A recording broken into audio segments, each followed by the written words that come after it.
Ya, kita mulai dengan doa dulu ya. Siapa Oke. yang pimpin kita dalam doa? Pak Rino, silakan Pak Rino. Mari kita satu dalam doa. Kita berdoa. Kami menaikkan syukur untuk hari yang Kau beri dan kesempatan malam hari ini Kau kumpulkan kami kembali.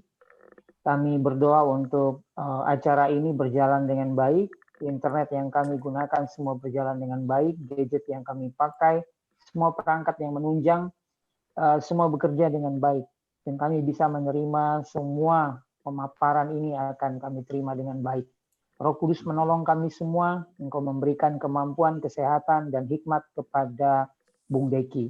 Kami serahkan seluruhnya ke dalam tangan-Mu, Tuhan Yesus. Ini doa kami. Amin. Amin. Ya, sebelum kita mulai, saya cek PowerPoint saya sudah kelihatan? Sudah kelihatan. Sudah ya, saya kasih full screen dulu.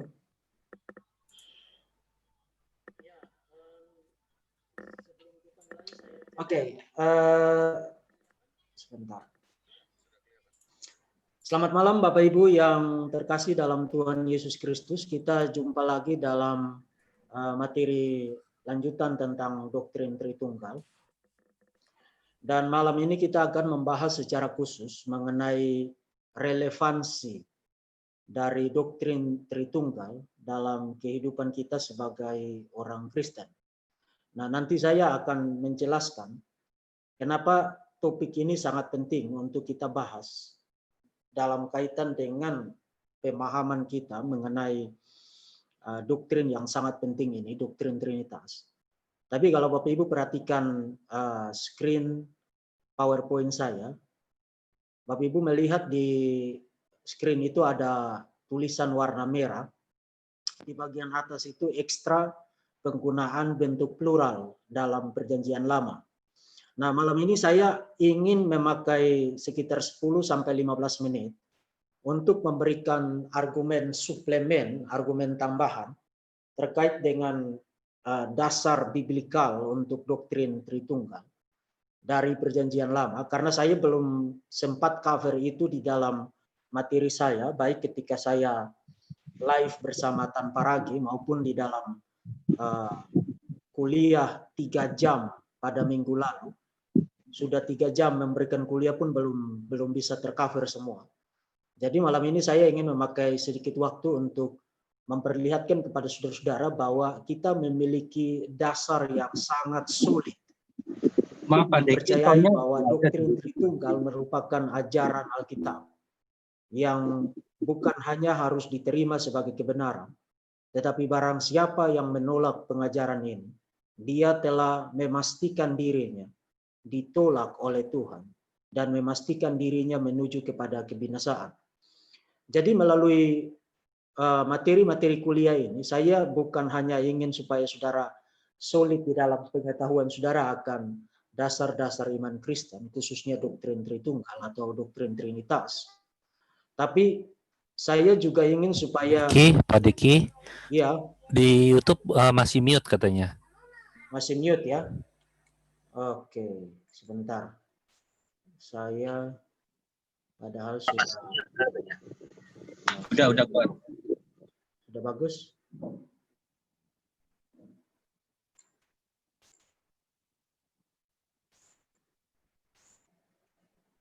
Oke.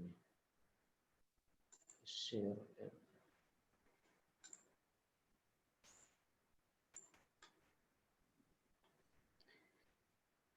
Ya, saya kira sudah oke ya.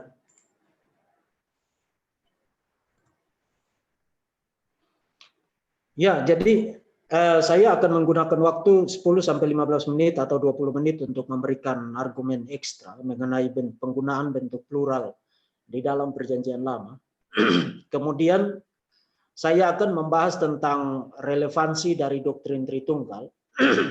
Tapi saya hanya akan secara khusus membahas tentang relevansi doktrin Tritunggal dengan memberikan eksposisi mengenai surat Efesus. Dan ini dimaksudkan untuk menolong kita melihat betapa vitalnya, betapa pentingnya doktrin Tritunggal bukan hanya dalam membentuk kerangka pengertian kita mengenai iman Kristen, tapi juga kita melihat bahwa doktrin ini adalah darah dan daging dari kekristenan. Tanpa doktrin ini, kekristenan bukan lagi merupakan kekristenan. Nah, sebelum saya mulai, saya ingin mengucapkan... Belum keluar suaranya di YouTube. Gimana? Belum keluar suaranya di YouTube. Belum keluar ya?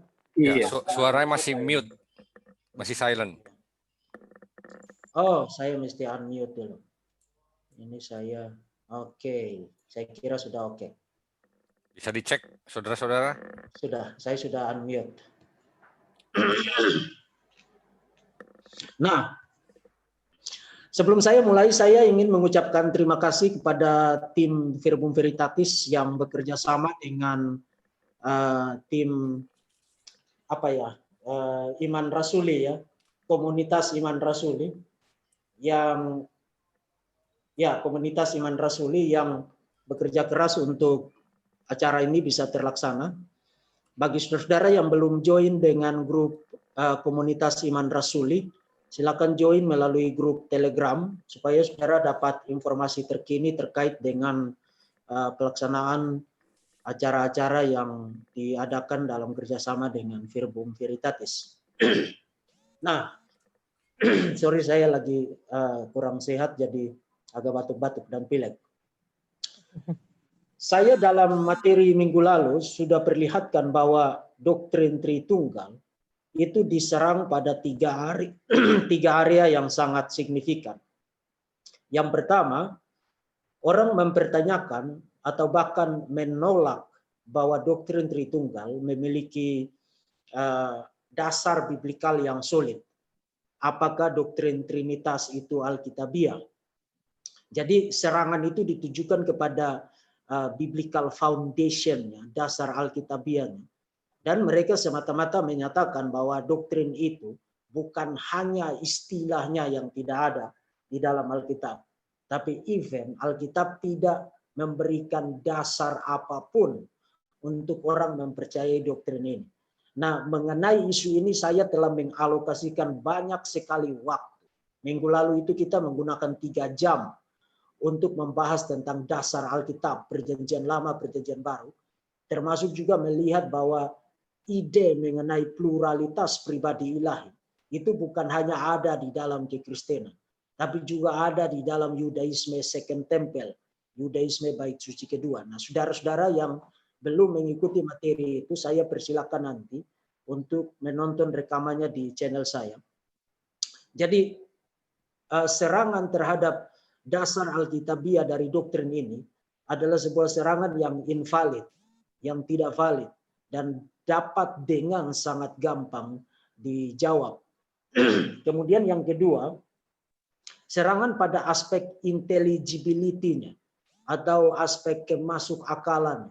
Nah, biasanya mereka yang menyerang doktrin Tritunggal pada area ini menyatakan bahwa doktrin Tritunggal itu berkontradiksi secara logis. Atau yang paling terkenal itu mereka mengatakan doktrin Tritunggal itu kalau diformulasikan secara matematis maka tidak masuk akal. Karena banyak orang Kristen yang juga tidak belajar tapi mau ngomong yang pernah mengatakan bahwa doktrin Tritunggal itu 1 tambah 1 tambah 1 sama dengan 1. Nah, saudara-saudara yang saya kasihi dalam nama Tuhan Yesus, mulai malam ini, setelah saudara mengikuti kuliah ini, hentikan penggunaan formulasi matematis yang demikian. You mau tarik turun bulan dari orbit tata surya ini, atau membuat matahari menjadi 15 pun, 1 tambah 1 tambah 1 tidak mungkin adalah 1. Itu simply omong kosong matematis. Jadi jangan gunakan formulasi matematis itu. Dan formulasi itu tidak juga Alkitabiah. Tidak juga Alkitabiah. Nah, saudara silakan tonton rekaman materi saya di dalam kuliah umum pada minggu lalu mengenai hal itu. Jadi jangan lagi gunakan formulasi itu. Saudara hanya akan mencekik diri sendiri kalau saudara mencoba menjelaskan doktrin Tritunggal dengan formulasi 1 tambah 1 tambah 1 sama dengan 1. Itu omong kosong matematis. Jangan gunakan itu lagi. Kemudian mereka mengatakan doktrin Tritunggal itu berkontradiksi secara logis karena 3 pribadi bagaimana mungkin satu Allah. Nah, saya sudah jelaskan itu bukan kontradiksi logis. Semua orang yang tahu tentang definisi dari kontradiksi tahu bahwa rumusan doktrinal dari Tritunggal itu tidak berkontradiksi secara logis. Kemudian yang ketiga, dan inilah yang akan menjadi pusat perhatian kita malam ini, adalah pertanyaan mengenai apa relevansi praktis dari doktrin Tritunggal. Sebab adalah satu hal untuk kita percaya bahwa Alkitab mengajarkan mengenai doktrin Tritunggal. Itu satu hal. Tapi adalah hal lain untuk menyatakan bahwa doktrin Tritunggal memiliki relevansi dengan kehidupan kita. Jadi orang mencoba membedakan antara biblical foundation, kebenaran dari ajaran ini, dengan kaitan praktisnya, dengan kehidupan kita sehari-hari. Dan saya kira mungkin saja tidak sedikit dari saudara-saudara yang mengikuti kuliah pada malam ini pun bertanya-tanya sebenarnya apa sih kaitan praktis, relevansi dari doktrin Tritunggal dengan kehidupan saya setiap hari sebagai seorang Kristen. Nah, karena pertanyaan itu adalah satu pertanyaan yang sangat penting meskipun berbahaya dan nanti akan saya perlihatkan. Maka malam ini kita akan mengalokasikan waktu khusus ini untuk membahas tentang pertanyaan tersebut. Nah, jadi itu adalah 3 area. Saudara perlu ingat 3 area ini. Sebab mau goyang kemanapun, siapapun yang mencoba mengajukan keberatan kritikal terhadap doktrin ini, dia pasti akan mengajukan keberatannya termasuk di salah satu dari ketiga kategori keberatan ini. Apakah itu soal biblical foundation-nya, atau soal intelligibility-nya, kemasuk akalannya, atau soal relevansi praktis. Jadi saya kira saya sudah memberikan perlengkapan kepada saudara, memperlengkapi saudara soal biblical foundation dan soal intelligibility. Dan malam ini saya akan memperlengkapi saudara dalam kaitan dengan relevansi dari doktrin Tritunggal. Sehingga saudara betul-betul solid dalam doktrin ini. Sehingga dengan siapapun saudara berhadapan, saudara menjadi tidak terkalahkan, saudara menjadi tangguh di dalam memberikan pertanggungjawaban iman terhadap khususnya mengenai doktrin Tritunggal. Nah, kita akan mulai menggunakan sedikit waktu untuk membahas tentang penggunaan bentuk plural di dalam Perjanjian Lama. Tadi saya sudah katakan bahwa di dalam presentasi-presentasi terdahulu saya tidak cukup waktu untuk mengcover materi ini. Jadi saudara akan mendapatkan materi tambahan terkait dengan biblical foundation untuk doktrin Tritunggal pada malam ini. Nah, saya ingatkan, materi suplemen ini hanya menjadi powerful untuk digunakan kalau saudara telah terlebih dahulu memperlihatkan dasar-dasar Alkitab untuk doktrin Tritunggal dalam materi yang telah saya sampaikan dalam kuliah terdahulu. Jadi kalau di dalam sebuah diskusi atau di dalam sebuah presentasi, jangan mulai dengan argumen ini. Jangan mulai dengan argumen ini. Tapi mulai dengan dasar-dasar Alkitab yang saya sampaikan di dalam presentasi-presentasi terdahulu. Setelah saudara kemukakan itu, baru saudara perkuat itu dengan argumen suplemen yang saya sampaikan pada malam ini. Jadi argumen pada malam ini lebih bersifat suplemen atau lebih bersifat koroboratif, tapi bukan merupakan main argumen, bukan merupakan argumen utama. Tapi kalau orang sudah nangkap poin saudara mengenai dasar-dasar yang sangat banyak yang sudah saya sampaikan dalam minggu lalu itu, maka ketika saudara menyampaikan argumen suplemen ini, argumen saudara mengenai doktrin Tritunggal itu menjadi tidak terbantahkan. Terutama kalau saudara berhadapan dengan mereka yang Unitarian, seperti Islam, seperti Oneness Pentecostals atau para penganut modalisme. akan menjadi tidak terkalahkan kalau saudara setelah mengajukan argumen-argumen yang sudah saya presentasikan minggu lalu, kemudian saudara beri suplemen dengan yang saya sampaikan pada malam ini.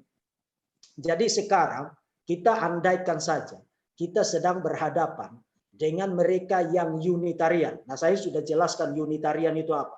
Unitarian itu berarti orang yang percaya Tuhan itu esa, baik di dalam pribadinya maupun di dalam esensinya. Nah, itu berbeda dengan Tritunggal. Tritunggal percaya Tuhan itu esa di dalam esensinya.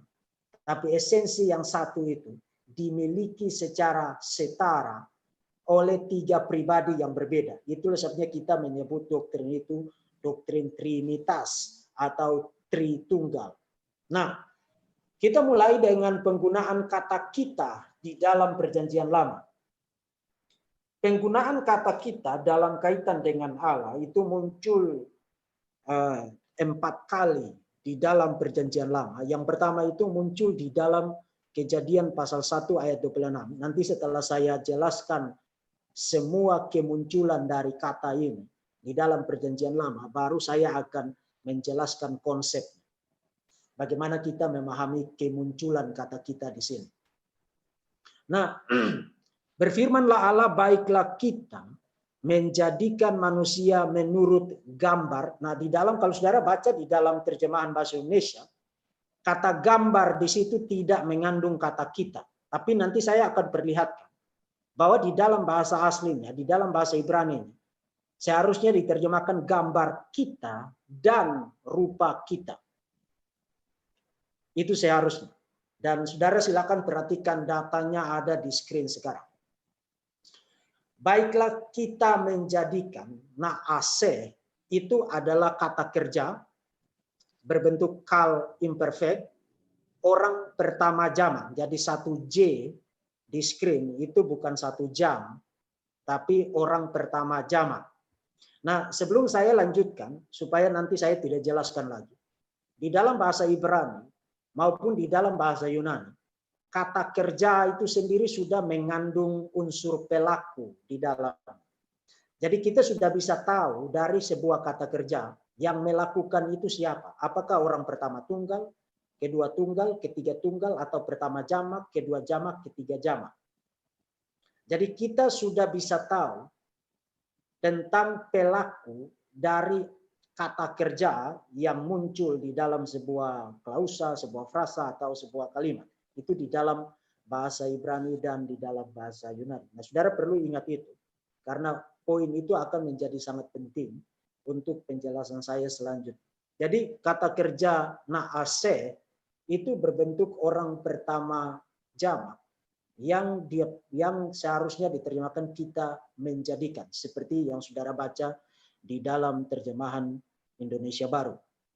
Kemudian betsalmenu itu adalah kata benda konstruk, orang pertama jamak. 1J di situ bukan 1 jam, tapi orang pertama jamak.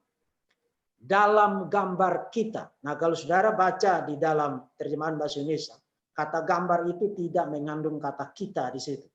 Padahal seharusnya ada kata kita di situ. Betsalmenu. Kemudian kide demutenu itu juga mengandung kata kita di situ.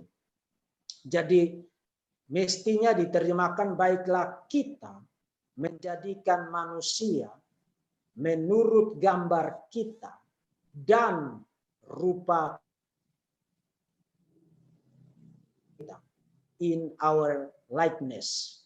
Itu terjemahan literal dari Kejadian pasal 1 ayat yang ke-26. Nah, siapa kita di situ? Kita simpan dulu pertanyaan itu dan mari kita lanjutkan dengan data berikut. Kejadian pasal 3 ayat 22 ini pasca kejatuhan setelah manusia jatuh ke dalam dosa. Kemudian berfirmanlah Tuhan Allah, sesungguhnya manusia telah menjadi seperti salah satu dari kita. Menjadi seperti salah satu dari kita.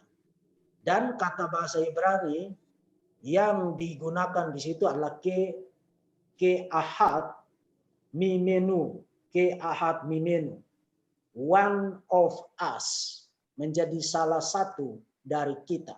Sekali lagi, siapa kita di situ? Kita simpan dulu pertanyaan itu dan mari kita perhatikan data selanjutnya. Kejadian pasal 11 ayat 7 ini adalah cerita tentang manusia masih satu bangsa, satu bahasa. Mereka berencana untuk membangun menara yang tinggi supaya bisa mencapai langit. Kemudian sebagai respons atas rencana itu, Tuhan berfirman, baiklah kita turun dan mengacau balaukan. Nah, kalau saudara perhatikan kata-kata yang saya kasih huruf tebal, kasih bold di situ. Kata mengacau balaukan atau mengacaukan, itu tidak mengandung kata kita di situ. Tapi di dalam bahasa Ibrani-nya seharusnya mengandung kata kita di situ. Jadi ada 2 kali kemunculan kata kita di dalam ayat ini. Dalam referen kepada Tuhan. Karena ini Tuhan yang berbicara. Jadi baiklah kita turun dan kita mengacaukan. Itu terjemahan literal dari naskah Ibrani-nya. Di sana bahasa mereka sehingga mereka tidak mengerti lagi bahasa masing-masing. Sekali lagi, siapa kita di sini? Kita simpan dulu dan kita perhatikan teks yang terakhir. Yesaya pasal 6 ayat 8. Nah, kalau saudara perhatikan di screen, saya mengutip dari terjemahan bahasa Indonesia sehari-hari. Dan nanti akan saya jelaskan kenapa saya tidak kutip dari terjemahan Indonesia Baru yang biasa kita baca di Indonesia, digunakan di hampir semua gereja di Indonesia. Lalu saya mendengar suara Tuhan berkata, siapa yang akan kuutus? Siapa yang akan menjadi pembawa berita kita? Jadi saudara perhatikan ada kata kita di situ. Konteksnya adalah penglihatan Yesaya. Yesaya melihat Tuhan duduk di atas tahtanya. Kemudian setelah dia direkonsiliasi oleh Tuhan, kemudian diikuti dengan pengutusan. Dan itu diawali dengan pertanyaan ini. Siapa yang akan kuutus, itu singular. Siapa yang akan pergi, atau di dalam bahasa Ibrani-nya bisa diterjemahkan secara literal, siapakah yang akan berjalan untuk kita.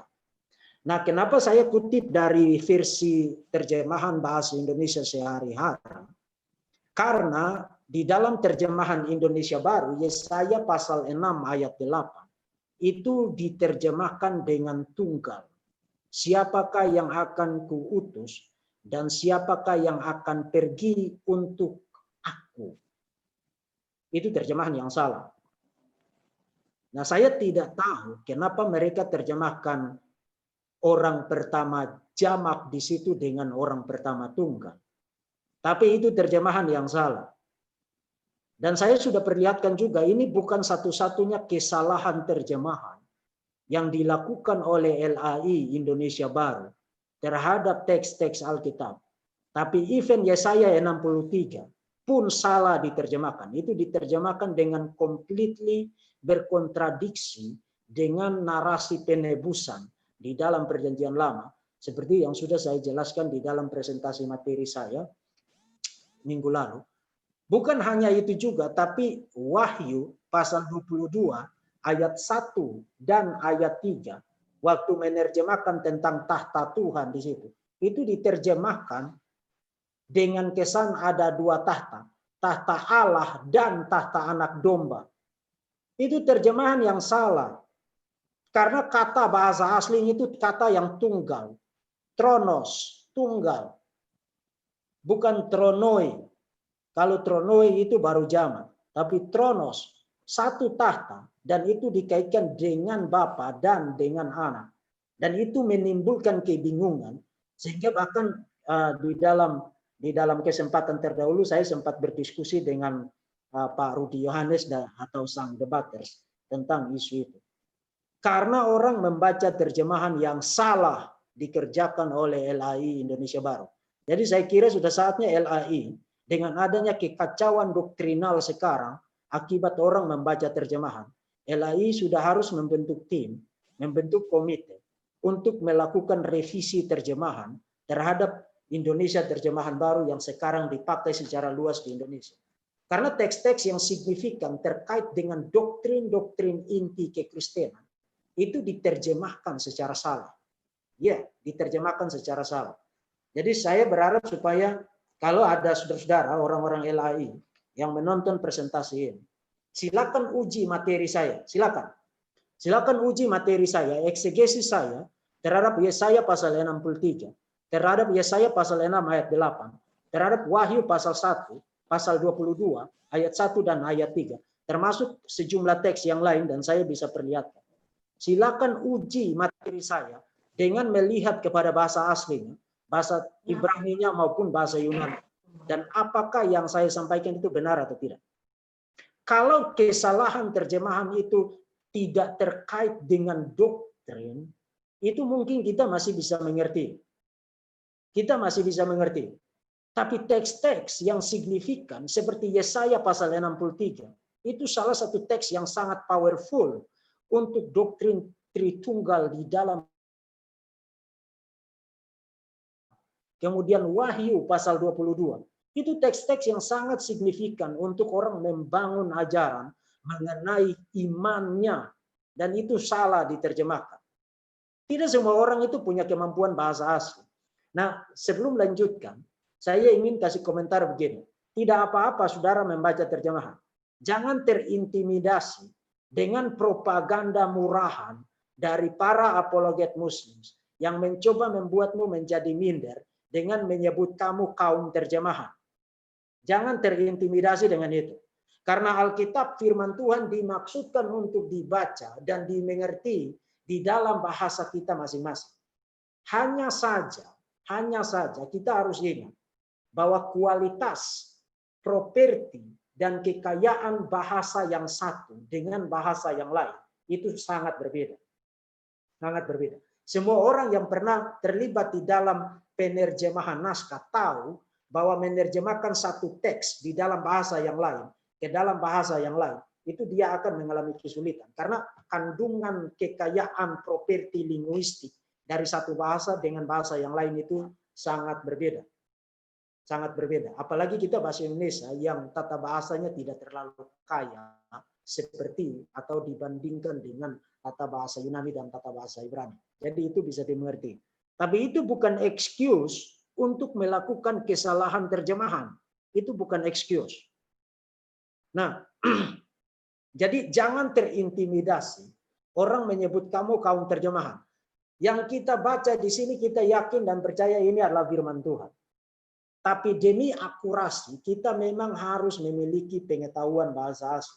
Kalau saudara mau melakukan studi yang serius terhadap iman saudara. Atau kalau saudara mau mengajar. Dan satu komentar lagi.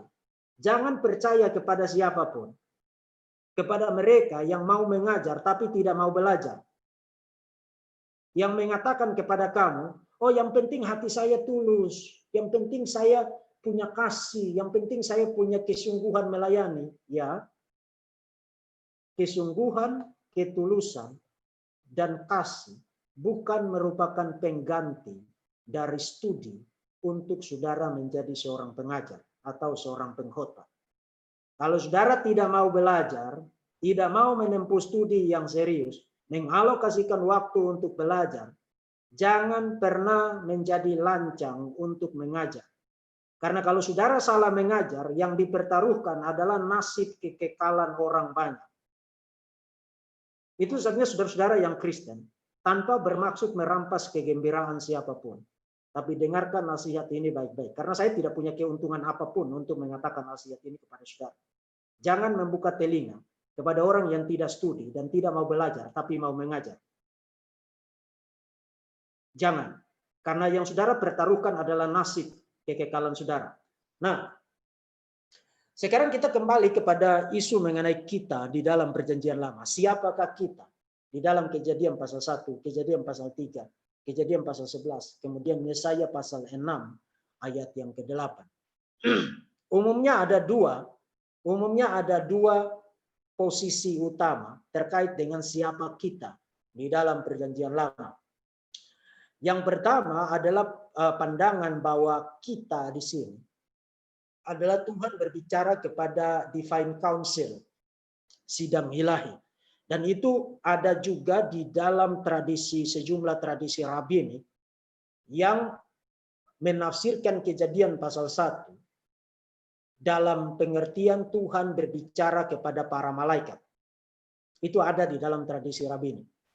Tetapi saya kira tidak ada waktu sekarang untuk menjelaskan itu. Saya sudah tulis secara khusus mengenai isu ini di blog saya tentang kata kita di dalam Perjanjian Lama. Jadi saudara silakan searching di blog saya di kinggadas.wordpress.com. Saya sudah tulis tentang itu. Kata kita di dalam Perjanjian Lama itu harus dimengerti dalam konteks Trinitarian. Dalam konteks Trinitarian. Apalagi seperti Kejadian pasal 3. Ketika Tuhan berkata manusia telah menjadi seperti one of us. Salah satu dari kita. Salah satu dari kita. Nah, jadi kata kita di dalam Perjanjian Lama dalam kaitan dengan Allah itu harus dimengerti dalam konteks Trinitarian. Nah, poin saya itu begini.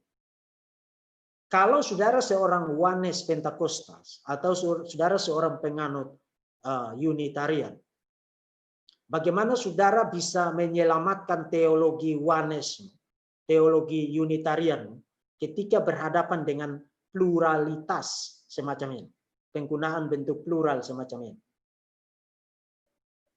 Teologimu langsung berantakan, langsung hancur karena teologimu tidak punya tempat untuk mengakomodasi bentuk plural semacam ini.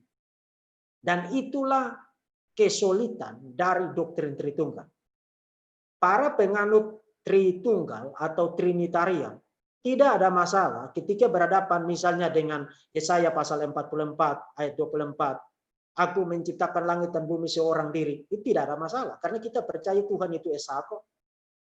Tapi you yang menganut Unitarianisme, yang menganut Oneness Pentakostalisme, yang menganut Sabellianisme, langsung berhadapan dengan poin mematikan bagi teologi sesatmu ketika berhadapan dengan data semacam ini.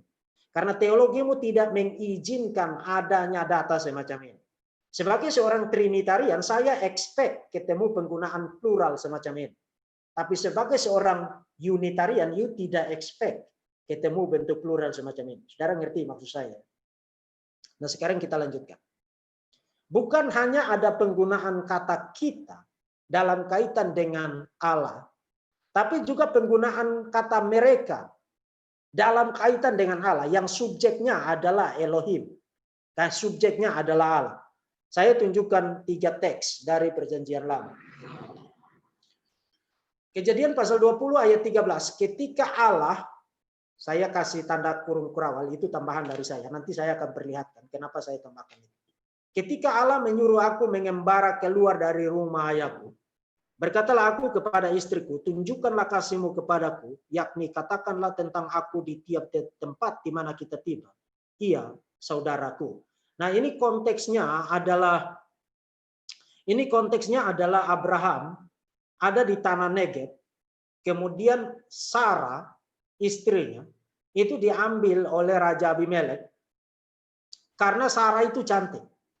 Nah, sebelum mereka berangkat, Abraham pesan kepada istrinya, kalau orang tanya, jangan bilang saya ini suamimu, tapi bilang aja saudaramu, karena nanti mereka bunuh saya gara-gara kamu. Dan memang itu terjadi, raja itu mengambil Sarah dengan maksud untuk dijadikan sebagai istri atau selir. Tapi Tuhan mencegah kejahatan itu terjadi dengan menampakkan diri kepada raja itu pada malam itu sebelum dia menghampiri Sarah. Dan kemudian raja itu memanggil Abraham. Lalu Abraham menjelaskan kepada dia bahwa dia disuruh oleh Tuhan untuk keluar dari negeri nenek moyang. Nah, saudara perhatikan kata-kata yang saya kasih bold di sini. Allah menyuruh aku mengembara. Kemudian saudara ingat penjelasan saya tadi tentang kata kerja. Di dalam kata kerja itu sendiri kita sudah tahu siapa pelakunya. Apakah orang pertama, kedua, ketiga tunggal atau pertama, kedua, ketiga jamak. Nah, di dalam bahasa Ibrani-nya hitu oti Elohim, kata hitu mengembara, menyuruh mengembara, itu adalah kata kerja orang ketiga jamak. Nah, orang ketiga jamak itu mereka. Kalau orang ketiga tunggal itu dia. Jadi mereka menyuruh mengembara. They cause to wander. Mereka menyuruh mengembara. Nah, mereka di situ siapa? Elohim. Saudara perhatikan di screen itu. Elohim. Jadi Elohim menyuruh Abraham keluar dari negeri nenek moyangnya. Dan ketika Abraham berbicara mengenang kembali hal itu, dia bilang menggunakan satu kata kerja, menyuruh mengembara. Itu kata kerja yang subjeknya atau pelakunya adalah orang ketiga jamak. Dengan kata lain, klausa ini hitu oti Elohim, kalau diterjemahkan secara literal, Allah mereka menyuruhku mengembara. Nah, bukan Allah mereka, tapi Allah di situ ketika dikaitkan dengan kata kerja itu sendiri pelakunya adalah orang ketiga jamak. Dengan kata lain, Abraham ini bukan seorang Unitarian. Abraham ini bukan seorang Yohanes Pentakostas. Abraham adalah seorang Trinitarian. Setidaknya dia mengakui ada plurality di dalam diri Allah. Itu sebabnya dia menggunakan satu kata kerja, orang ketiga jamak. Nah, 3J di situ bukan 3 jam, tapi orang ketiga jamak. Mereka menyuruhku mengembara. Itu oti Elohim. Itu Kejadian pasal 20 ayat 13. Nah, kalau Alkitab itu ditulis dari perspektif Unitarian, you tidak akan expect untuk ketemu data semacam ini. You tidak akan expect itu. Kemudian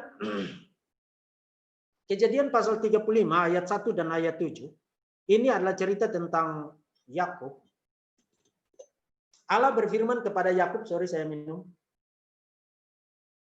Bersiaplah, pergilah ke Betel, tinggallah di situ dan buatlah di situ mezbah bagi Allah. Nah, sebelum melanjutkan, saudara perhatikan, ada sesuatu yang ganjil di ayat pertama.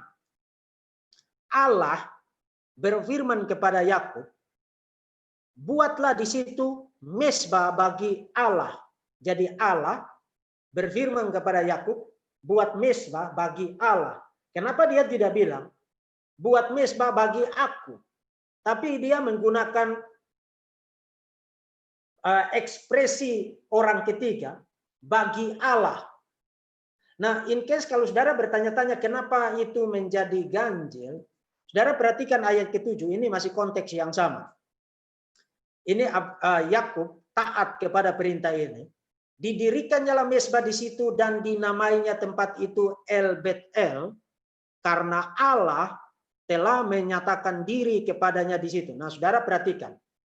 Kata menyatakan diri, telah menyatakan diri adalah sebuah kata nifal perfect orang ketiga jamak. Mereka telah menampakkan diri. Mereka telah menyatakan diri. Mereka telah menyatakan diri. Jadi saudara perhatikan, di dalam bagian ini, kalau saudara merasa aneh dengan ayat yang pertama, saudara tidak usah aneh. Karena di ayat ke-7, Yakub menggunakan sebuah kata kerja, mereka menyatakan diri. Dan subjek dari mereka menyatakan diri di situ adalah Elohim. Ha Elohim. Niglu, Elau, Ha Elohim. Allah, mereka menyatakan atau telah menampakkan diri kepadanya. Nah, jelas Yakub bukan seorang Yohanes Pentakostas. Yakub adalah seorang Trinitarian. 2 Samuel pasal 7 ayat 23. Dan bangsa manakah di bumi seperti umatmu Israel, yang Allahnya pergi membebaskannya menjadi umatnya, untuk mendapat nama baginya dengan melakukan perbuatan-perbuatan yang besar dan dahsyat bagi mereka, dan dengan menghalau bangsa-bangsa dan para Allah mereka dari umatnya. Ini adalah sebuah bagian yang bicara tentang redemption, penebusan yang dikerjakan oleh Yahweh, melepaskan Israel dari kekangan perbudakan di Mesir. Dan di sini dikatakan Allahnya pergi membebaskannya. Nah, kalau saudara perhatikan kata pergi, went, di dalam bahasa aslinya, di dalam bahasa Ibrani-nya. Sorry, kok ke situ. Di dalam bahasa Ibrani-nya, itu adalah kata kerja kal perfect, orang ketiga jamak.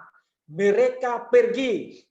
Jadi kalau diterjemahkan literal klausa itu, Allahnya mereka pergi menebus atau membebaskan bagi dirinya. Jadi yang melakukan tindakan penebusan itu, pembebasan itu adalah Elohim.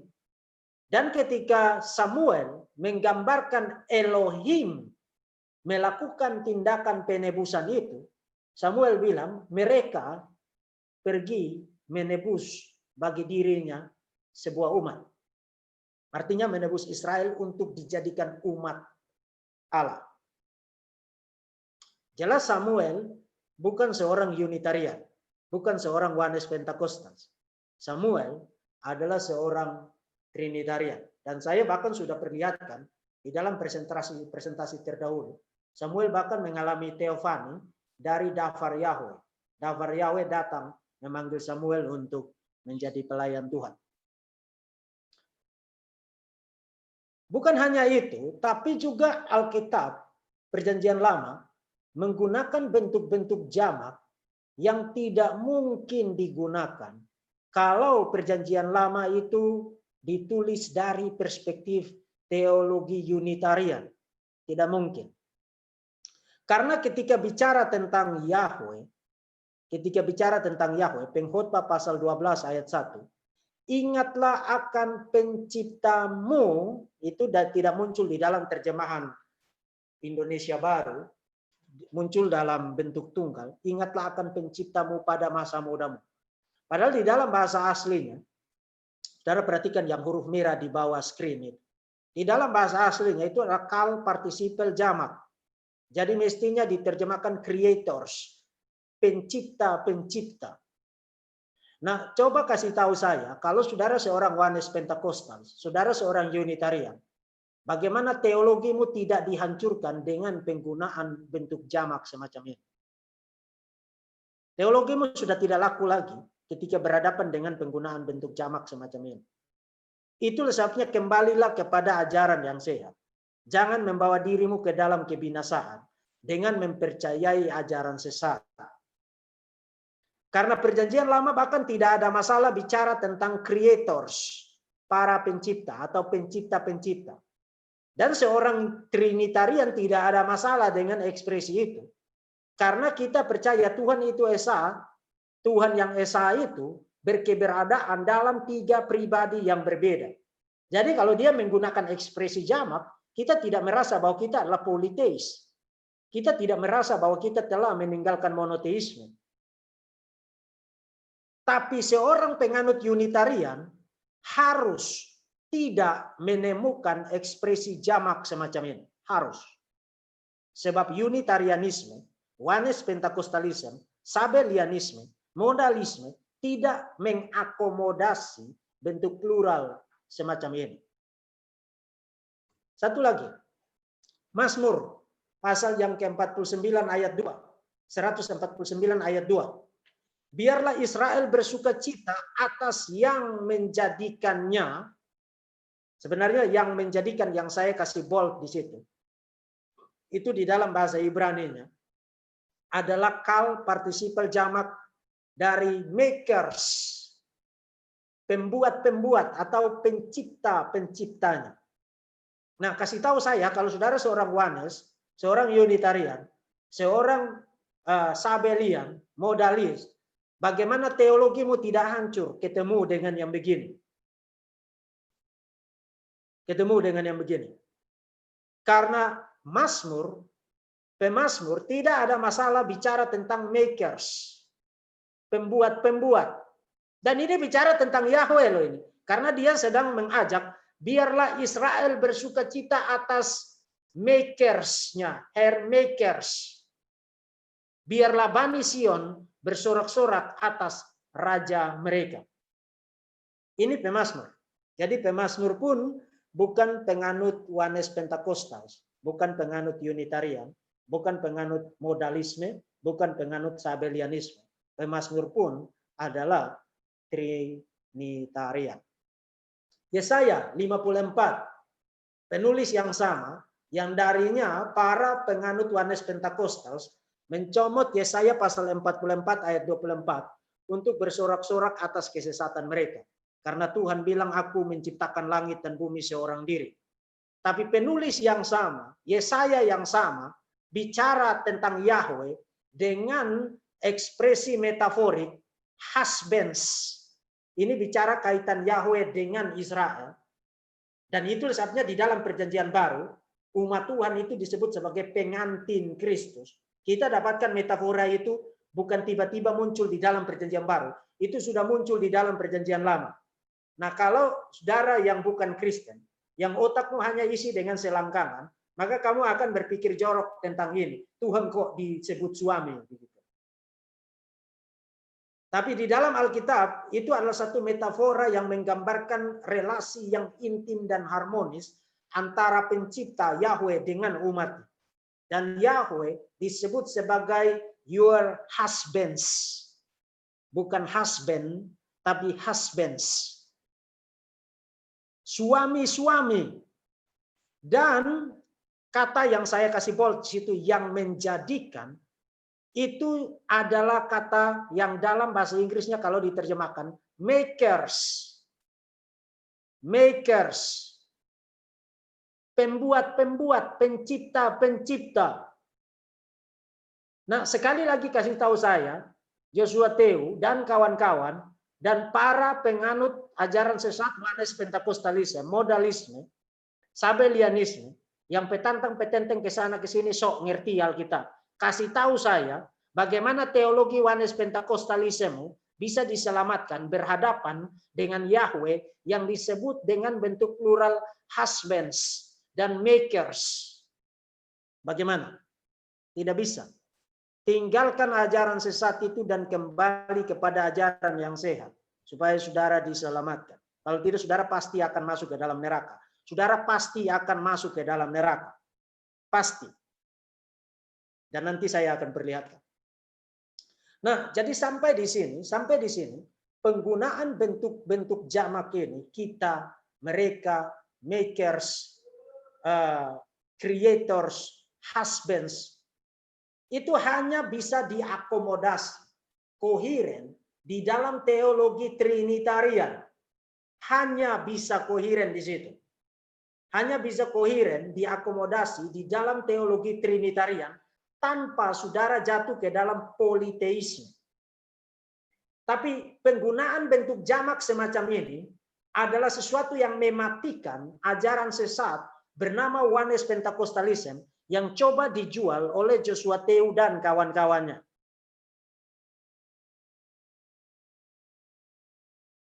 Jadi saya berharap malam ini, saudara bukan hanya menambah pengetahuan mengenai Alkitab, tapi bagi saudara yang telah memiliki iman yang Trinitarian, saudara menjadi confidence untuk percaya bahwa iman saudara itu well ground, memiliki dasar yang solid di dalam ajaran Alkitab. Dan bagi saudara yang telah meminum racun dan mereguk ajaran sesat bernama Yohanes Pentakostalisme, kembali kepada ajaran yang sehat. Mengapa kamu harus binasa untuk satu mangkuk ajaran sesat bernama Yohanes Pentakostalisme? Dan gereja-gereja yang mengajarkan ajaran ini, tinggalkan ajaran ini dan kembali kepada ajaran yang sehat. Di dalam presentasi-presentasi saya terdahulu, telah saya katakan, saya kutip dari seorang pakar sejarah gereja, Philip Skeff, pakar sejarah gereja asal Swiss yang melayani di Jerman, yang terkenal dengan belasan volume dari buku sejarah gerejanya itu. Menyatakan bahwa gereja sejak semula selalu percaya akan doktrin Tritunggal. Selalu.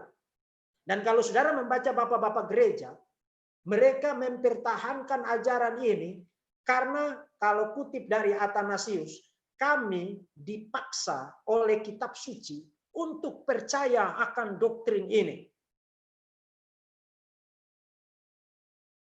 Kami dipaksa, diyakinkan oleh kitab suci bahwa doktrin ini berasal dan berakar teguh, berakar kokoh di dalam kitab suci.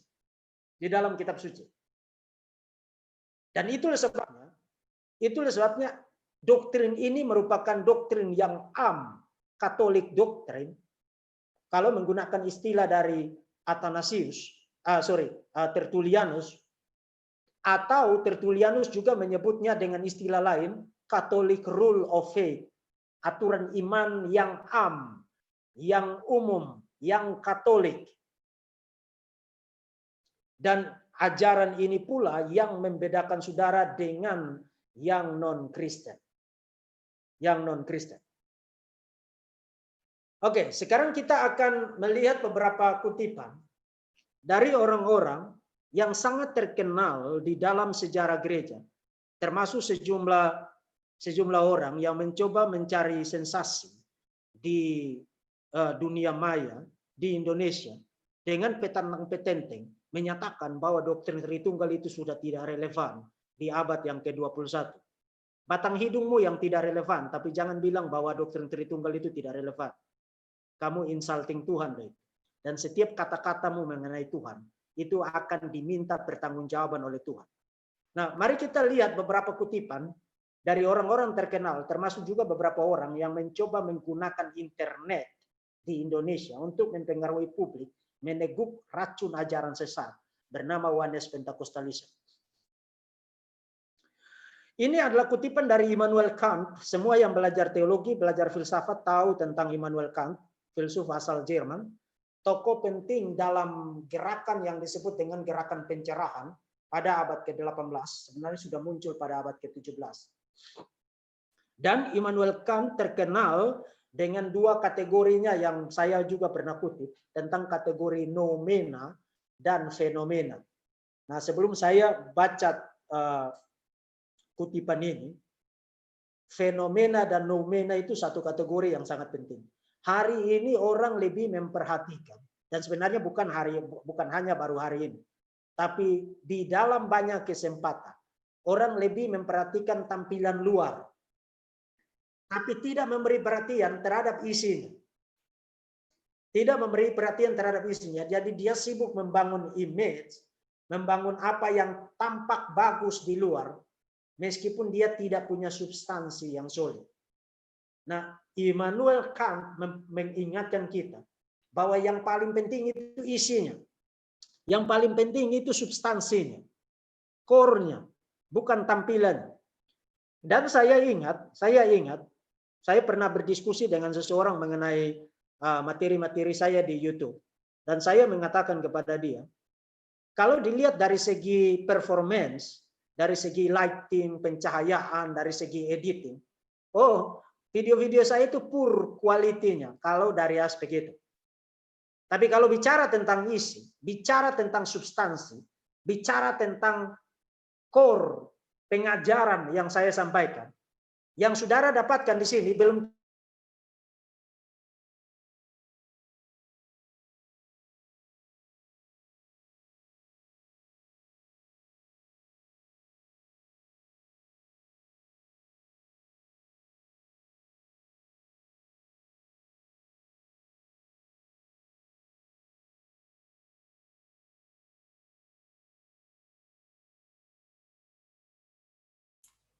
Pak Deki putus ya rupanya ya. bisa.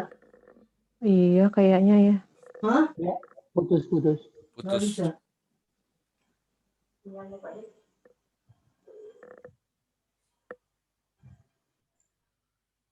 Sorry, saya hilang. Iya, Sudah putus. tampil? Sudah. Iya. Silakan Sudah ya? di-share lagi, Pak. Oke. Saya share screen lagi ya.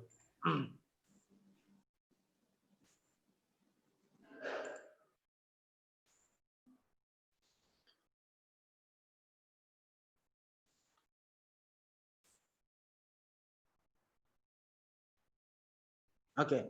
Nah, jadi Immanuel Kant menyatakan doktrin Trinitas secara literal tidak memiliki relevansi praktis sama sekali. Wow. Doktrin Trinitas tidak memiliki relevansi praktis sama sekali. Saya tidak ngerti apa yang dimengerti oleh Immanuel Kant mengenai doktrin Tritunggal. Tapi yang pasti, yang dia pikir, dia mengerti tentang doktrin Tritunggal, itu pasti bukan doktrin Tritunggal. Karena nanti saya akan perlihatkan. Saudara tidak mungkin tidak melihat relevansi dari doktrin Tritunggal kalau saudara adalah orang Kristen. Secara literal tidak memiliki relevansi praktis sama sekali. Bahkan jika kita memahaminya, entah kita menyembah 3 atau 10 pribadi, itu tidak membuat perbedaan apapun. Adalah tidak mungkin untuk merangkum perbedaan ini menjadi aturan-aturan yang berbeda untuk kehidupan yang praktis. Jadi menurut Immanuel Kant, you mau sembah 10 pribadi, kayak 3 pribadi, 20 juta pribadi pun apa masalah. Nah menurut Alkitab itu masalah. Menurut Alkitab itu masalah. Karena suara di mana? Halo, suara saya bermasalah? Oh, di Jelas YouTube. Pak, jelas. Oh di YouTube, di YouTube. Oke, saya mute tadi. Di YouTube nggak ada. Oh, malam ini kita ada gangguan-gangguan ya, sorry. Nah, jadi menurut Immanuel Kant, tidak masalah Yusuf sembah 3 pribadi, 10 pribadi, itu tidak membuat perbedaan apapun. Karena menurut dia, apakah itu 3 pribadi atau 10 pribadi, itu tidak membentuk aturan-aturan yang berbeda untuk kehidupan praktis. Ini Immanuel Kant, ini bukan orang bodoh. Ini seorang filosof yang sangat terkenal dan menjadi salah satu tokoh penting pada masa pencerahan, Enlightenment, yang muncul di Jerman, di Eropa, pada abad ke-17, abad ke-18. Kemudian satu lagi tokoh yang sangat penting juga di dalam sejarah kekristenan adalah Schleiermacher. Nah, Schleiermacher ini adalah tokoh yang dikenal di dalam teologi Kristen dengan sebutan Bapak Teologi Modern. Nah, kalau saudara dengar istilah teologi modern, bagi saudara yang tidak punya basic pendidikan teologi, kalau saudara dengar istilah modern teologi atau teologi modern, yang dimaksudkan dengan istilah itu tidak lain adalah teologi liberal.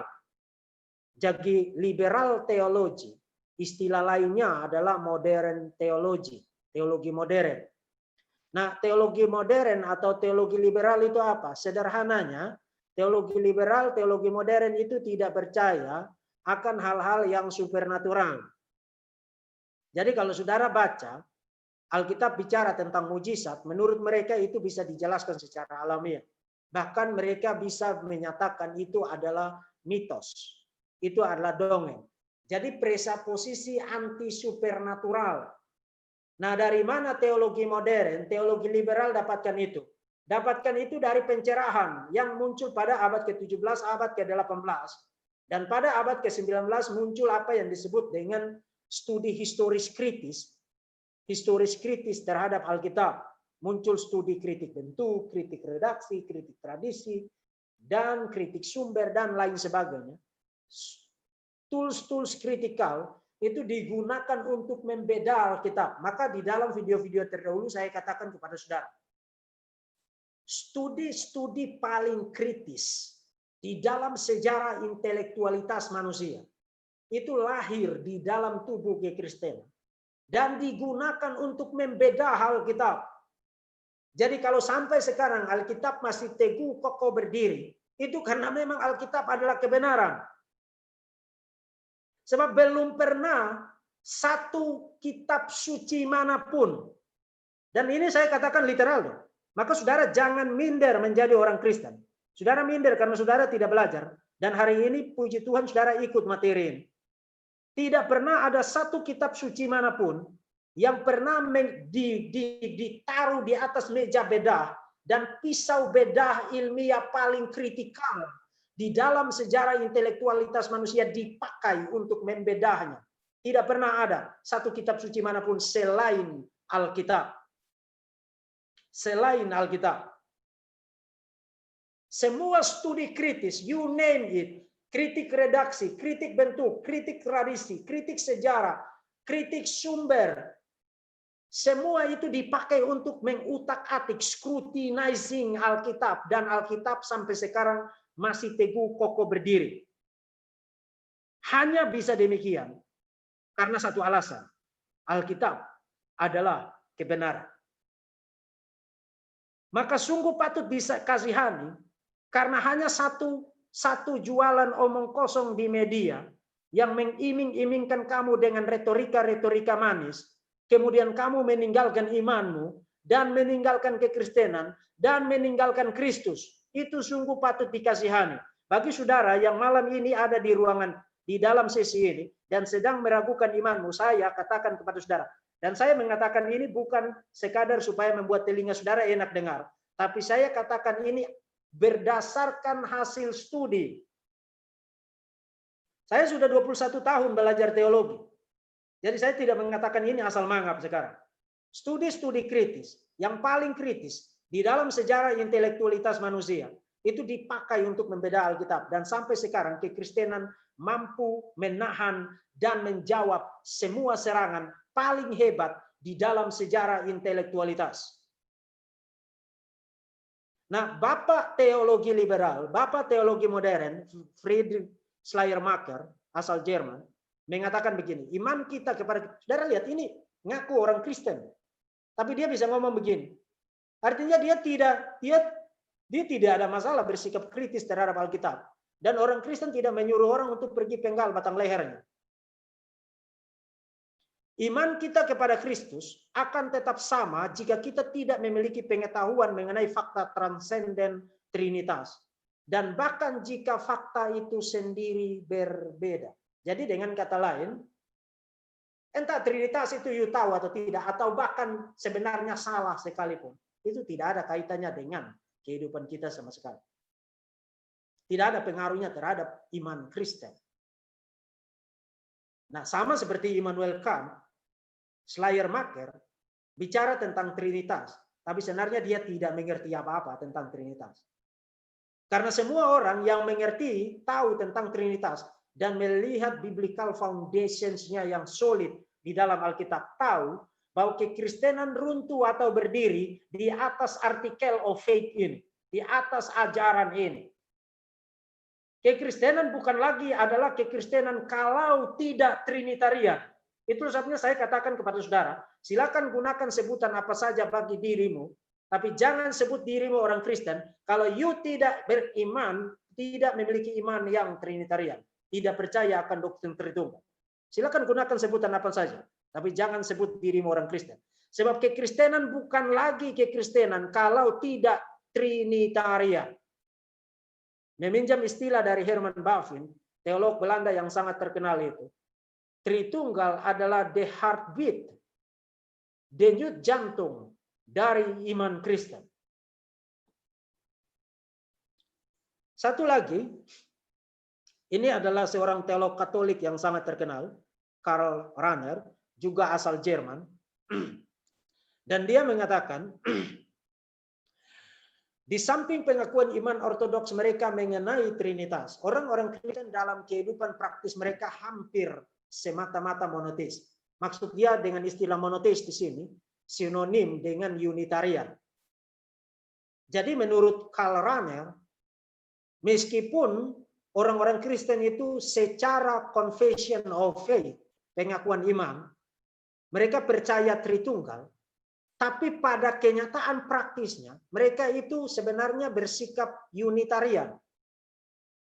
Bersikap seakan-akan Tuhan itu Unitarian.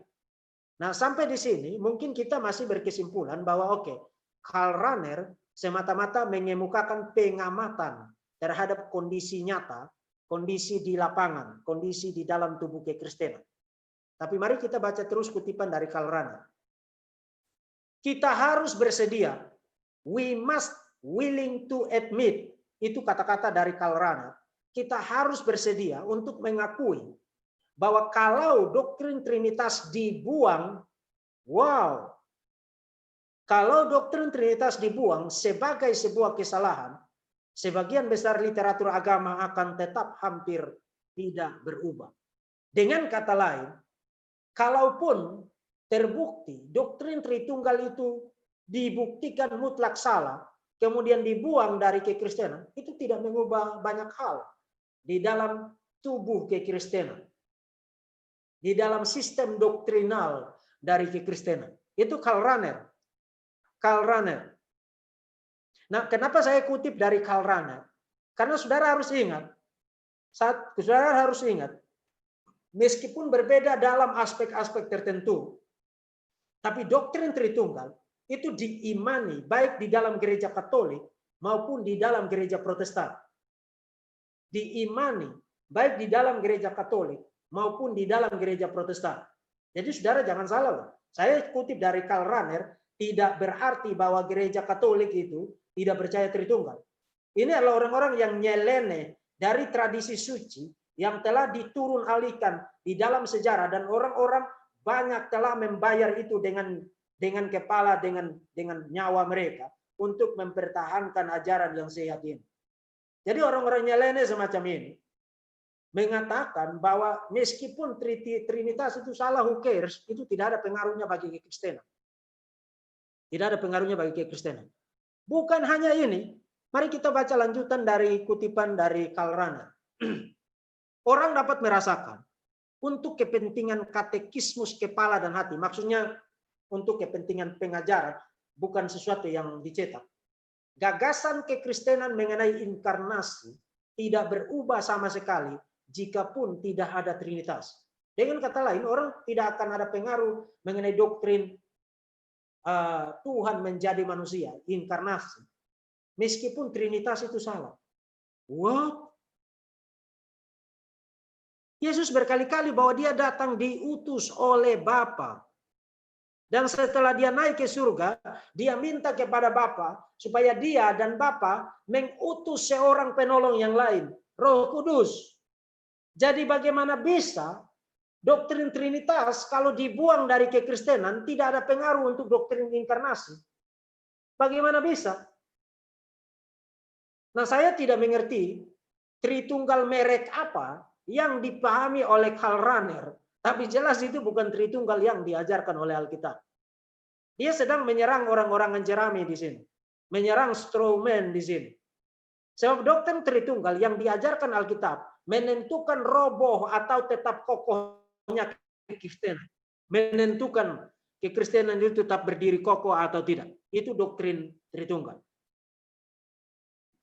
Dan ini adalah dua manusia yang mencoba mencari pengikut di bumi Indonesia dengan menorehkan nama mereka di dalam sejarah sebagai pengajar sesat jadi-jadian, menggunakan internet untuk mempengaruhi orang-orang yang lemah, orang-orang Kristen yang tidak baik, tidak cukup baik diperlengkapi, dan ditonton oleh ratusan ribu publik di Indonesia.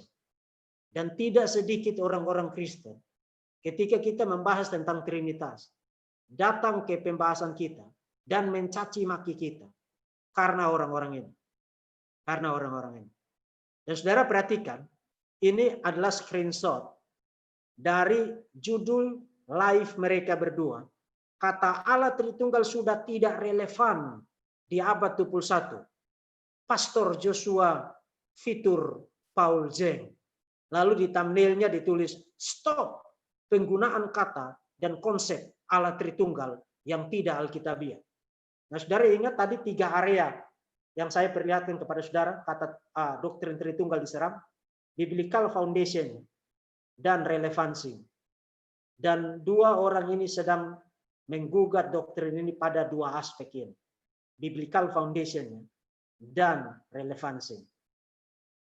Nah, untuk 2 orang ini binasalah bersama kesesatan. Sebab bapak gereja seperti Tertullianus waktu melawan Praxeas yang modalis, yang sabelian, yang kemudian nanti tampilan masa kininya adalah Oneness Pentecostals yang dijual oleh Joshua Theo. Tertullianus menyebut Praxeas sebagai pelayan setan. Sebagai pelayan setan. Nah, saya tidak peduli kamu membenci saya atau tidak. Tapi doktrin yang kamu ajarkan adalah doktrin sesat. Dan hidungmu itu yang tidak relevan. Tapi doktrin ini adalah darah dan daging dari kekristenan. Jadi kamu mau bicara tentang relevansi di sini. Nah, sekarang kita akan tiba pada inti dari kuliah ini, yaitu relevansi dari doktrin Tritunggal. Relevansi dari doktrin Tritunggal.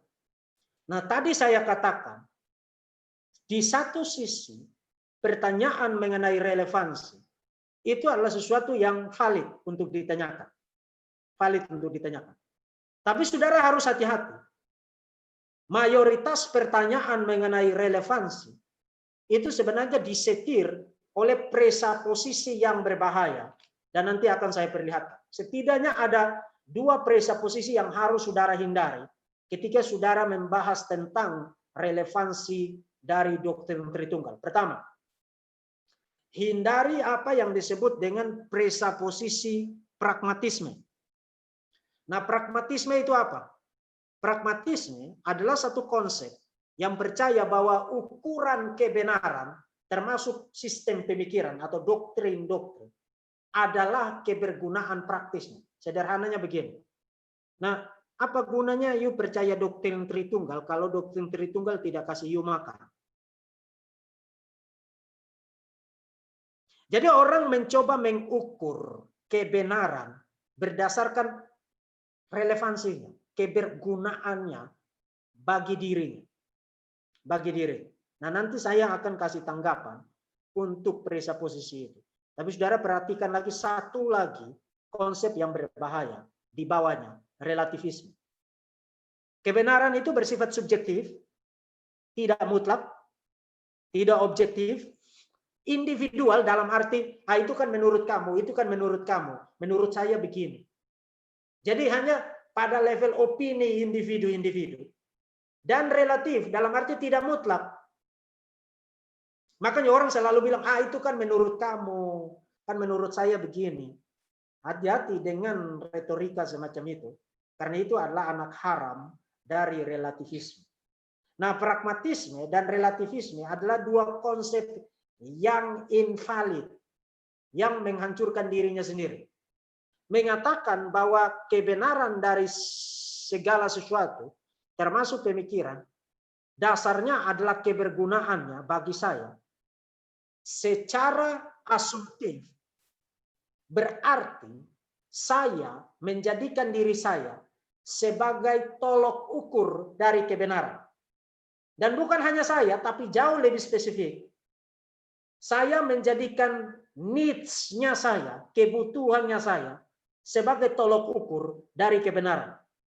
Dan itulah persis dari apa yang disuruh oleh setan di Taman Eden. Menjadikan diri sendiri sebagai ukuran kebenaran. Itu yang disebut dengan autonom. Auto dan nomos. Nomos itu hukum, auto itu diri sendiri. Jadi menjadikan diri sendiri sebagai acuan, sebagai patokan untuk menilai kebenaran. Jadi kita bukan lagi tunduk kepada kebenaran, kebenaran di atas kita melandasi, tapi kita berdiri di atas kebenaran sebagai hakim, kemudian menentukan mana yang benar dan salah, dan ukurannya adalah apakah itu berguna bagi saya atau tidak. Dengan kata lain, you menjadikan dirimu sendiri sebagai berhala. Jadi ini konsep yang sangat berbahaya, pragmatisme. You menjadikan dirimu sendiri sebagai ukuran dari kebenaran, dan itu berarti you menjadikan dirimu sebagai berhala, mengangkat dirimu sebagai Tuhan, dan Tuhan tunduk kepada kamu. Tuhan ngomong, kamu bilang sabar dulu Tuhan, itu benar kalau itu berguna bagi saya. Itu benar kalau kasih saya 10.000 di dompet saya. Itu benar kalau taruh beras di dalam periuk saya. Kamu sedang menjadikan dirimu berhala dan menjadi hakim atas kebenaran. Relativisme jauh lebih berbahaya lagi dan bahkan jauh lebih gampang untuk diperlihatkan kesalahannya. Karena relativisme itu bersifat menghancurkan dirinya sendiri. Bersifat menghancurkan dirinya sendiri, self-defeating, dan menolak dirinya sendiri, self-refuting. Jadi hati-hati bicara tentang relevansi atau pragmatisnya, praktisnya. Makanya saya selalu antena saya, alarm saya langsung berbunyi. Kalau orang pergi ke gereja dan yang dia inginkan adalah yang praktis-praktis. Seakan-akan kalau itu tidak praktis dalam tanda kutip, dalam arti tidak ada kaitannya secara langsung dengan saya, maka itu tidak benar. Nah, orang semacam ini, dia ada di gereja, kelihatan seperti menyembah Tuhan, tapi dia sedang datang ke gereja dengan menjadikan dirinya sebagai berhala yang duduk manis di sana, dan dia tidak tunduk kepada kebenaran. Dan lebih celaka lagi, para pengkhotbah, para hamba Tuhan melayani para berhala ini, mengikuti tuntutan mereka, dan tidak lagi berkhotbah tentang doktrin, tidak lagi berkhotbah tentang ajaran dengan alasan tidak praktis. Dengan alasan tidak praktis, tidak relevan. Dan kita hidup di dalam bahaya semacam ini. Kita hidup di dalam bahaya semacam ini. Nah, dengan mengesampingkan dan berwaspada terhadap bahaya-bahaya ini, sekarang mari kita lihat tentang relevansi dari doktrin Tritunggal. Dan saya akan perlihatkan berdasarkan surat Efesus bahwa doktrin Tritunggal adalah darah dan daging dari kekristenan. Nah, kecuali kalau saudara berpandangan bahwa darah dan daging itu tidak relevan, maka saudara silakan berkesimpulan bahwa doktrin Tritunggal itu tidak relevan. Atau kalau mengikuti metafora dari Herman Bavinck, denyut jantung iman Kristen. Kalau saudara berpandangan bahwa denyut jantungmu tidak relevan bagi saudara, maka silakan saudara berpandangan bahwa doktrin Tritunggal tidak relevan bagi saudara. Nah, untuk melihat itu, mari kita kembali kepada kitab suci. Kembali kepada biblical text. Surat Efesus, saya sudah tulis naskah lengkap eksegesis saya, eksposisi saya terhadap isi surat Efesus. Dan semua teks yang saudara lihat di screen sekarang, itu ada di paper yang telah saya publikasikan di Akademia Edu. Nah, seperti yang saudara lihat, ini teks yang sangat banyak. Teks yang sangat banyak. Efesus pasal 1 sampai pasal 6. Kalau saya jelaskan semua, maka kita sampai lusa kita belum selesai. Jadi, saudara dapat gambaran umumnya, download paper saya, yang tadi sudah di-share oleh panitia kepada saudara, pelajari isinya, dan jadilah bertumbuh di dalam Tuhan, untuk melihat relevansi dari doktrin Tritunggal berdasarkan surat Efesus. Nah, saya bisa perlihatkan kepada saudara dari banyak bagian, termasuk dari banyak literatur, termasuk juga dari banyak topik. Misalnya, doktrin Tritunggal itu merupakan dasar dari penyembahan, worship, dasar dari doa, prayer, dasar dari keselamatan, dasar dari politik Kristen bahkan. Kalau saudara baca para teolog berdiskusi mengenai doktrin Tritunggal, hubungannya dengan semua aspek kehidupan ini. Dasar dari ekonomi, perspektif teologis mengenai ekonomi, mengenai kasih, mengenai etika, moral Kristen, dan lain sebagainya. Semua area kehidupan ini, tidak ada satupun area di mana doktrin Tritunggal tidak relevan dengan itu. Dan kita tidak mungkin membahas itu semua sekarang. Maka mari kita fokus kepada pengajaran Paulus melalui surat Efesus. Dan saya membagi surat itu ke dalam 3 kategori dalam kaitan dengan doktrin Tritunggal. Pertama, kategori yang pertama adalah Paulus bicara tentang rencana keselamatan. Kemudian Paulus bicara tentang kehidupan kita sebagai umat Tuhan. Kehidupan kita sehari-hari sebagai umat Tuhan.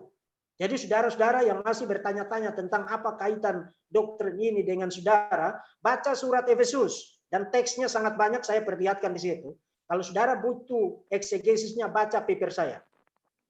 Kemudian doktrin Tritunggal dan gereja, natur dari gereja, dasar dari gereja.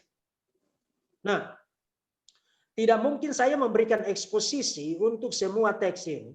Jadi saya akan choose, setiap topik itu saya akan choose salah satu teks.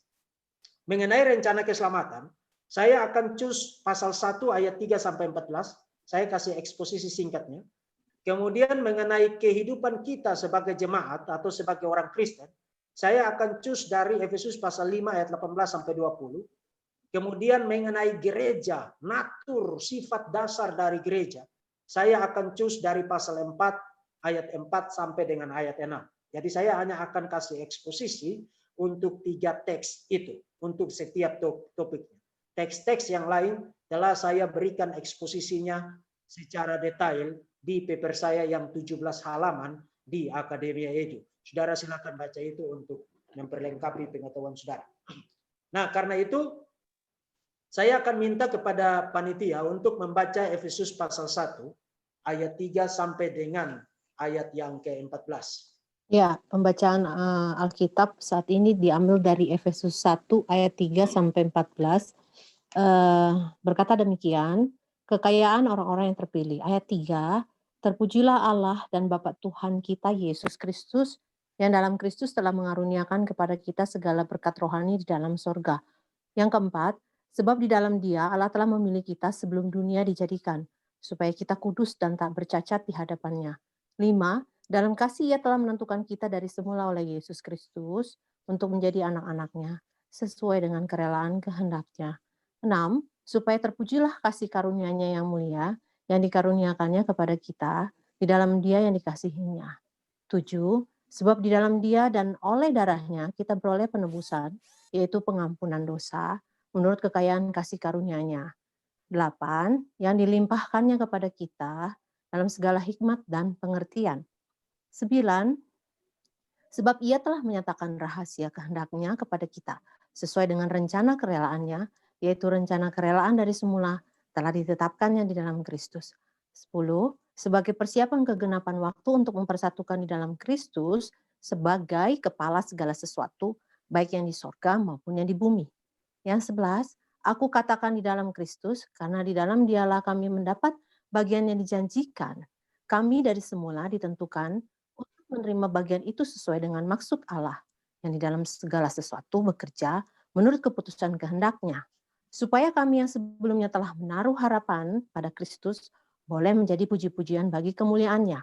Di dalam Dia, kamu juga, karena kamu telah mendengar firman kebenaran, yaitu Injil keselamatanmu, di dalam Dia kamu juga. Ketika kamu percaya, dimateraikan dengan Roh Kudus. Yang dijanjikannya itu 14, dan Roh Kudus itu adalah jaminan bagian kita sampai kita memperoleh seluruhnya, yaitu penebusannya menjadikan kita milik Allah untuk memuji kemuliaan-Nya. Demikian bacaan Alkitab. Ya, terima kasih Ibu. Ya, sama-sama Jadi Pak. Efesus pasal 1 ayat 3 sampai 14 itu bicara tentang rencana keselamatan yang dimulai dari kekekalan, kemudian dieksekusi di dalam sejarah, dinyatakan di dalam sejarah, di dalam ruang dan waktu, dan itu digenapi di dalam kekekalan di masa depan ketika Kristus datang kedua kali.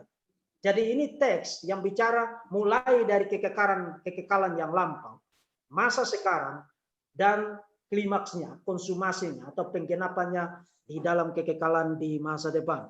Dan saudara perhatikan, waktu Paulus bicara tentang keselamatan yang disediakan Tuhan bagi kita, dia formulasi itu dalam formulasi yang trinitarian. Formulasi yang trinitarian. Ayat 3 sampai dengan ayat 6, Paulus bicara tentang karya Bapa bagi kita untuk keselamatan kita. Ayat 3 sampai dengan ayat 6. Itu karya Bapa untuk keselamatan kita. Bapa memilih kita dan menetapkan kita. Nah, singkat saja, kata menetapkan di situ digunakan bentuk partisipel. Dan di dalam bahasa Yunani, bentuk partisipel itu dimaksudkan untuk menjelaskan klausa utamanya. Dengan kata lain, Bapa memilih kita dengan cara menetapkan kita untuk diselamatkan di dalam Kristus. Jadi karya keselamatan itu dimulai dengan pemilihan Tuhan menetapkan kita untuk diselamatkan. Diselamatkan di dalam Kristus. Itu sebenarnya ayat 7 sampai dengan ayat 12 bicara tentang karya Kristus. Jadi ayat 3 sampai ayat 6 bicara tentang karya Bapa untuk keselamatan kita. Ayat 7 sampai ayat 12 bicara tentang karya Kristus yang merealisasikan rencana itu di dalam ruang dan waktu, menjadi manusia, melayani sebagai Mesias, menyerahkan dirinya, mati secara terhina di atas salib, bangkit pada hari yang ketiga, untuk menggenapkan rencana keselamatan itu. Dan ayat 13 sampai dengan ayat 14 bicara tentang peran Roh Kudus untuk keselamatan kita. Roh Kudus memateraikan kita. Nah, kata materai itu singkat saja, itu bicara tentang satu penanda yang menandai kepemilikan. Dengan kata lain, kita dimateraikan oleh Roh Kudus berarti kita ditandai sebagai milik Tuhan. Dan itulah sebabnya di dalam kitab Wahyu, itu bicara tentang ada dua tanda. Kalau you menerima tanda dari setan, maka you akan berhadapan dengan murka anak domba. Kalau you menerima tanda dari anak domba, maka you akan berhadapan dengan murka setan. Itu muncul di dalam Wahyu pasal 13, pasal 14, dan sebenarnya juga sudah muncul di dalam Wahyu pasal yang ke-11. Jadi hanya ada dua macam orang di dalam dunia ini. Mereka yang dimateraikan menjadi milik Tuhan oleh Roh Kudus, atau mereka yang menerima materai tanda dari setan untuk menjadi milik setan. Untuk menjadi milik setan. Dan Roh Kudus bukan hanya memateraikan kita untuk menjadi milik Tuhan, tapi dia juga menjadi arabon, ayat yang ke-14. Arabon itu di dalam bahasa Yunani itu diambil dari konteks dagang. Yang arti literalnya adalah down payment, bayaran awal atau jaminan awal. Dan jaminan awal itu memastikan bahwa nanti di masa depan kita akan menerima seluruh janji keselamatan yang telah sempurna dikerjakan oleh dan melalui Kristus. Oleh dan melalui Kristus. Jadi Bapa, Anak, Roh Kudus, ketiganya terlibat secara aktif di dalam karya keselamatan. Di dalam karya keselamatan. Dengan kata lain, hari ini you mengklaim dirimu sebagai orang Kristen. Mengklaim dirimu sudah diselamatkan oleh Tuhan. You harus sadar satu hal. Keselamatan yang you terima by grace alone, atas dasar anugerah semata-mata itu, Efesus pasal 2 ayat 8 sampai 10, itu dapat kamu terima karena karya dari Allah Tritunggal. Allah Tritunggal yang menginisiasi, memulai rencana keselamatan. Allah Tritunggal yang merealisasikan rencana keselamatan. Dan Allah Tritunggal yang menggenapkan karya keselamatan tersebut. Dan itu akan menjadi jaminan yang kokoh dan solid untuk nanti kita boleh masuk ke dalam kekekalan hidup bersama dengan Tuhan. Nah, you bertanya tentang relevansi. Bertanya tentang relevansi. Kalau you bertanya tentang relevansi dari doktrin Tritunggal, itu sama saja dengan you bertanya tentang apakah keselamatan itu relevan bagi saya atau tidak. Of course relevan. Kalau you tidak diselamatkan, you masuk neraka. Ya, keselamatan itu bukan karyanya Joshua Teu dan Paul Jeng. Keselamatan itu karya Allah Tritunggal. Dan pertanyaan saya, kalau keselamatan itu adalah karya Allah Tritunggal, lalu you menyangkal Allah Tritunggal, lalu keselamatan apa yang kamu klaim sekarang, wahai orang-orang yang menolak doktrin Tritunggal? Jadi you bertanya tentang relevansi doktrin Tritunggal? Hari ini kamu menjadi anggota gereja, menyanyikan pujian syukur, menaikkan doa kepada Bapa sebagai orang-orang yang telah diselamatkan. Karena keselamatan yang kamu terima, yang kita semua terima, saudara dan saya terima, adalah karya dari Allah Tritunggal. Jadi relevan atau tidak doktrin Tritunggal itu? Of course, sangat amat relevan. Nah, supaya singkat saja karena ini sudah 8:30 ya, kita alokasi waktunya 2 jam aja. Saya sudah terlalu panjang kayaknya. Efesus pasal 2 ayat 5 sampai dengan 18 ini bicara tentang kehidupan kita sebagai orang Kristen. Jadi yang pertama tadi bicara tentang karya keselamatan, rencana keselamatan. Yang kedua itu bicara tentang kehidupan kita sebagai orang Kristen setiap hari. Nah, kita akan lihat Efesus pasal 5 ayat 18 sampai 21 dibacakan oleh panitia. Efesus 5 ayat 18 sampai 20 berbunyi demikian. Efesus 5 ayat 18 sampai 20. Ya. Dan janganlah kamu mabuk oleh anggur, karena anggur menimbulkan hawa nafsu, tapi hendaklah kamu penuh dengan Roh. 19. Dan berkata-katalah seorang kepada yang lain dalam mazmur, kidung puji-pujian dan nyanyian rohani, bernyanyi dan bersoraklah bagi Tuhan dengan segenap hati. 20. Ucaplah syukur senantiasa atas segala sesuatu di dalam nama Tuhan kita, Yesus Kristus kepada Allah dan Bapa kita. Dan ayat 21, dan rendahkanlah dirimu seorang kepada yang lain di dalam takut akan Kristus. Nah, saudara perhatikan, itu adalah nasihat praktis. Paulus menasihati orang-orang percaya supaya mereka jangan mabuk oleh anggur, dan itu dikontraskan dengan hendaklah kamu dipenuhi dengan Roh Kudus. Nah, saudara perhatikan, meskipun pasal 5 ayat 18 sampai 21, saya kasih eksposisi sedikit karena banyak orang salah paham karena membacanya di dalam terjemahan jadi tidak bisa melihat fitur-fitur di dalam bahasa asli. Di dalam ayat-ayat ini 18 sampai 21 sebenarnya hanya ada satu kata kerja dan berbentuk perintah. Hanya ada satu kata kerja berbentuk perintah yang positif, yaitu hendaklah kamu dipenuhi oleh Roh Kudus. Lalu waktu Paulus bicara tentang berkata-kata dengan mazmur, kidung pujian, nyanyian rohani, bernyanyi dan bersorak bagi Tuhan, mengucap syukur ayat 20, merendahkan diri seorang terhadap yang lain.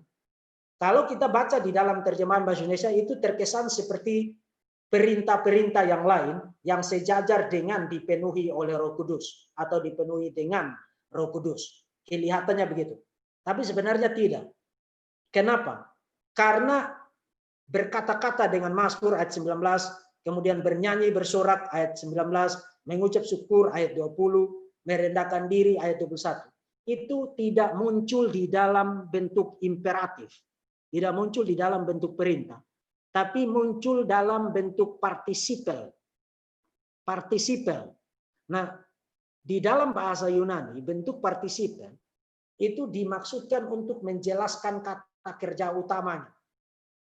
Dengan kata lain, sederhananya, Paulus sedang bilang begini, bukti dari orang dipenuhi dengan Roh Kudus atau dipenuhi oleh Roh Kudus adalah dia berkata-kata dengan mazmur, kidung pujian, nyanyian rohani, bernyanyi, bersorak bagi Tuhan, mengucap syukur, merendahkan diri satu sama lain. Jadi hal-hal praktis ini adalah bukti dari orang dipenuhi dengan Roh Kudus. Atau karakteristik apa sih ciri-cirinya orang yang dipenuhi dengan Roh Kudus?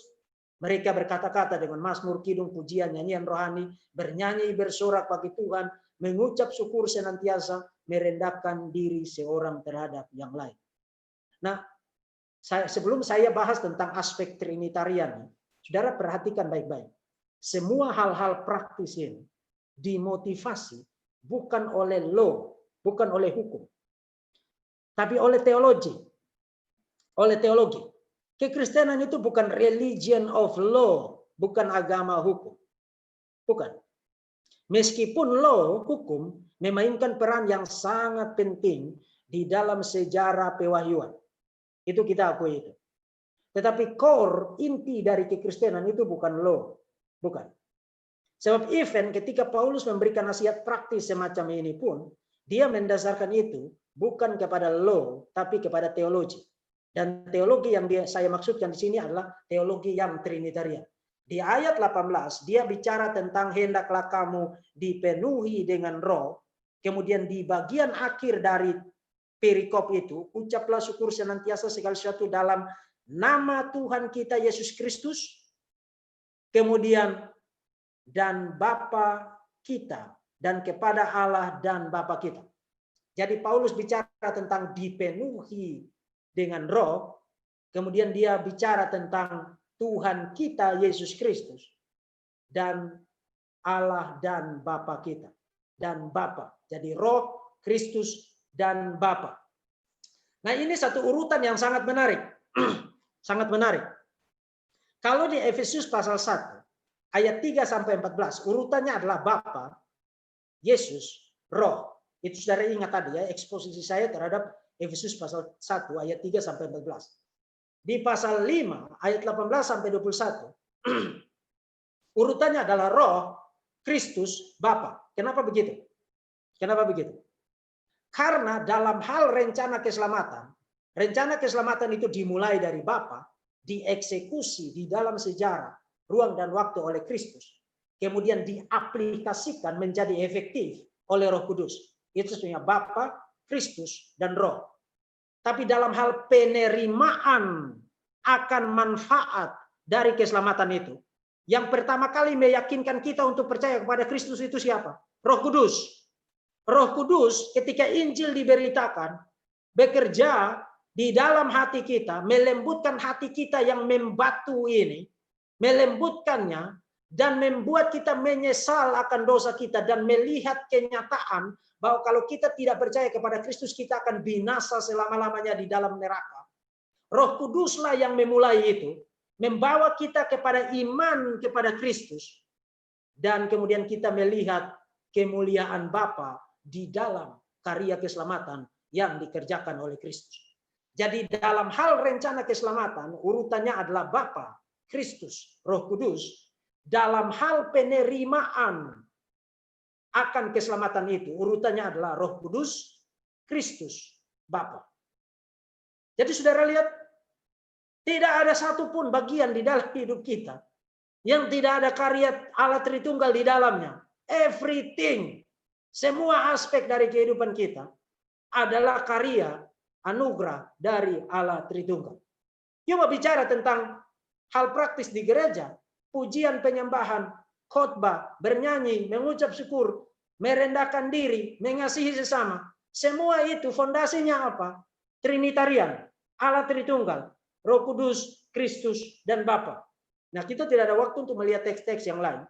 Tapi sekarang saudara sudah lihat betapa vitalnya doktrin Tritunggal bagi kita sebagai Kristen.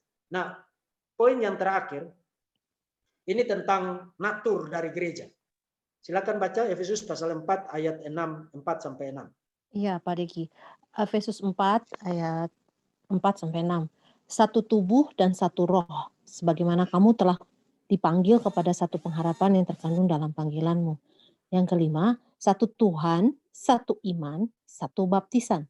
6, satu Allah dan Bapa dari semua Allah yang di atas semua dan oleh semua dan di dalam semua. Ya, terima kasih Bu. Nah, Ya, terima kasih. saudara Pak. perhatikan, saya sangat ingin sekali memberikan eksposisi mulai dari ayat yang pertama sampai dengan ayat yang ke-16. Itu satu teks yang sangat powerful, bicara tentang kesatuan di dalam gereja, bicara tentang panggilan untuk hidup berpadanan dengan panggilan keselamatan, a life worthy of the calling, hidup yang berpadanan dengan panggilan. Mulai dari ayat 1 sampai ayat 3 Paulus bicara tentang itu, dan panggilan di situ di dalam surat-surat Paulus itu adalah effective calling, keselamatan, kata yang sejajar dengan keselamatan. Dengan kata lain, Paulus sedang menasihati mereka untuk hidup sesuai dengan anugerah keselamatan yang telah mereka terima di dalam ayat 3, 1 sampai dengan ayat 3. Nah, kemudian ayat 4 sampai 6 sampai dengan 16, itu Paulus memberikan dasar teologis dari nasihat itu. Apa dasar teologis dari panggilan untuk hidup berpadanan dengan calling, a life worthy of the calling, hidup yang berpadanan dengan panggilan keselamatan itu. Nah, dasar yang pertama, ayat 4 sampai dengan ayat 6 yang tadi dibacakan oleh Ibu yang tadi, itu bicara tentang kesatuan Kristen, Christian unity. Kemudian ayat 7 sampai dengan ayat 16 itu bicara tentang Christian diversity, keberagaman Kristen. Jadi di satu sisi kekristenan itu satu, tapi di dalam kesatuan yang menyatu itu ada keberagaman, ada diversity-nya. Nah, kita tidak ada waktu untuk saya eksposisi itu secara detail. Saya kira saya sudah pernah khotbah itu dan rekamannya ada di YouTube. Saudara silakan nonton itu. Saya kasih judul A Life Worthy of the Calling dari teks ini. Tapi di dalam ayat 4 sampai ayat 6, ketika bicara tentang Christian unity atau kesatuan di dalam gereja, Paulus meletakkan topik itu di atas fondasi yang trinitarian. Satu roh, satu Tuhan di situ, itu adalah istilah yang secara konsisten di dalam surat-surat Paulus bicara tentang Kristus. Satu Tuhan, kemudian dia bicara tentang satu Allah. Kata Allah di dalam perjanjian baru mayoritas digunakan secara konsisten untuk bicara tentang Bapa. Jadi saudara perhatikan, tidak ada unity tanpa Trinity. Satu kali lagi. Tidak ada kesatuan di dalam gereja tanpa doktrin Tritunggal. Karena foundation, theological foundation dari kekristenan, dari kesatuan Kristen, Christian unity, theological foundationnya, dasar teologisnya adalah Tritunggal. Satu roh, satu Tuhan, satu Bapa, satu Allah. Dengan kata lain, jangan suruh saya untuk menjaga kesatuan dengan cara singing kumbaya dan fine-fine saja kalau orang mengajarkan ajaran sesat yang menolak doktrin Tritunggal di dalam kekristenan. Di dalam kekristenan. Sebab penolakan terhadap doktrin Tritunggal adalah penolakan terhadap fondasi kesatuan Kristen. Itu sebabnya saya sudah sering kutip dari Roma pasal 16 ayat yang ke-11. Paulus mengatakan, waspadalah terhadap mereka yang mengajarkan ajaran sesat dan janganlah engkau bergaul dengan mereka. Yang menimbulkan kekacauan bukan ajaran yang sehat. Yang menimbulkan perpecahan bukan ajaran yang sehat. Yang menimbulkan perpecahan adalah ajaran sesat. Karena ajaran sesat ini menggoyang, menggeser foundation dasar dari Christian unity, kesatuan Kristen. Yang dasarnya tidak lain adalah satu roh, satu Tuhan, satu Bapa, Allah Tritunggal. Jadi you mau bicara tentang kesatuan tanpa doktrin Tritunggal, itu hanya ilusi, itu hanya fantasi, itu hanya hayalan. Tidak ada unity tanpa Trinity. Tidak ada kesatuan tanpa Trinitas. Jadi aspek apa dari kehidupan Kristen yang di dalamnya tidak relevan doktrin Tritunggal? Semua aspek kehidupan kita sebagai orang Kristen itu dilandasi, dimotivasi, dijaga, dilindungi, dianugerahi oleh doktrin Tritunggal. Itu sebenarnya tadi saya katakan, doktrin Tritunggal itu seperti darah dan daging bagi kekristenan. Jadi kalau you mempertanyakan relevansi doktrin Tritunggal, itu sama dengan you bertanya, apakah darah dan daging saya relevan untuk hidup saya atau tidak? Dan itu sebabnya juga Herman Bavinck mengatakan, doktrin Tritunggal adalah heartbeat, denyut jantung dari iman Kristen. Jadi kalau you mempertanyakan relevansi dari doktrin Tritunggal, you sedang mempertanyakan apakah denyut jantung saya ini relevan dengan hidup saya atau tidak. Of course relevan, karena kalau berhenti berdetak, maka you game over. Tidak ada lagi kehidupan dan tidak ada lagi kekristenan tanpa doktrin Tritunggal. Tuhan Yesus memberkati saudara-saudara sekalian dan saya akhiri sampai sini untuk ada pertanyaan. Saya matikan dulu share screen. Oke. Saya kembalikan kepada panitia. Ya, Baik. Terima kasih. Silakan yang mau bertanya kepada Yusuf Andrew. Baik, saya akan mengajukan pertanyaan yang telah ditanyakan oleh teman-teman. Dari David, menurut Pak Deki, apakah pengakuan iman rasuli masih berlaku bagi orang pengikut Kristus sampai saat ini. Karena menurut saya pribadi sebagai seorang pengikut Kristus menyatakan bahwa pengakuan iman rasuli jantung di dalam kekristenan yang pernah dikatakan oleh Herman Benvik. Dan itu pun benar seperti yang tertulis di dalam Matius 28 ayat 19. Terima kasih, Tuhan Yesus memberkati. Merupakan kenyataan yang sangat menyedihkan di dalam gereja. Khususnya gereja-gereja yang anti dogma, anti doktrin, bahkan mereka pakai slogan gereja tanpa tembok dan lain sebagainya. Nah, gereja-gereja semacam itu sudah tidak lagi recite pengakuan iman rasuli. Padahal mengucapkan pengakuan iman rasuli setiap minggu itu adalah salah satu cara edukasi yang efektif, mengingatkan orang-orang Kristen setiap minggu bahwa dasar jantung dari iman mereka adalah Allah Tritunggal. Nah, kenapa begitu? Karena saudara lihat formulasi dari pengakuan iman rasul itu sangat trinitarian. Aku percaya kepada Allah Bapa dan kepada satu Tuhan Yesus Kristus dan kepada Roh Kudus. Sangat trinitarian. Jadi itu adalah satu alat pengajaran yang sangat efektif. Menanamkan doktrin yang sangat vital ini ke dalam diri orang-orang Kristen setiap minggu dan terus-menerus. Gereja-gereja yang tidak lagi recite pengakuan iman rasuli, cepat atau lambat akan bergeser ke arah yang berbahaya. Akhirnya mereka berakhir dengan bicara tentang hal-hal yang tidak esensial di dalam kekristenan. Dan lebih celakanya lagi mereka fokus kepada hal-hal yang sebenarnya orang tidak butuh pendeta untuk kasih tahu mereka itu. Jadi harus, kalau gereja mau tetap kokoh, berdiri, bertahan, melawan arus ajaran sesat di dalam dunia ini. Oke. Pertanyaan selanjutnya, Pak. Apakah Tritunggal memerlukan doktrin homousios dan subordo yang merupakan istilah non-biblikal yang krusial ketika menyatakan dan menjaga kebenaran Alkitab? Ini dari Pak Silent Cross Ermi.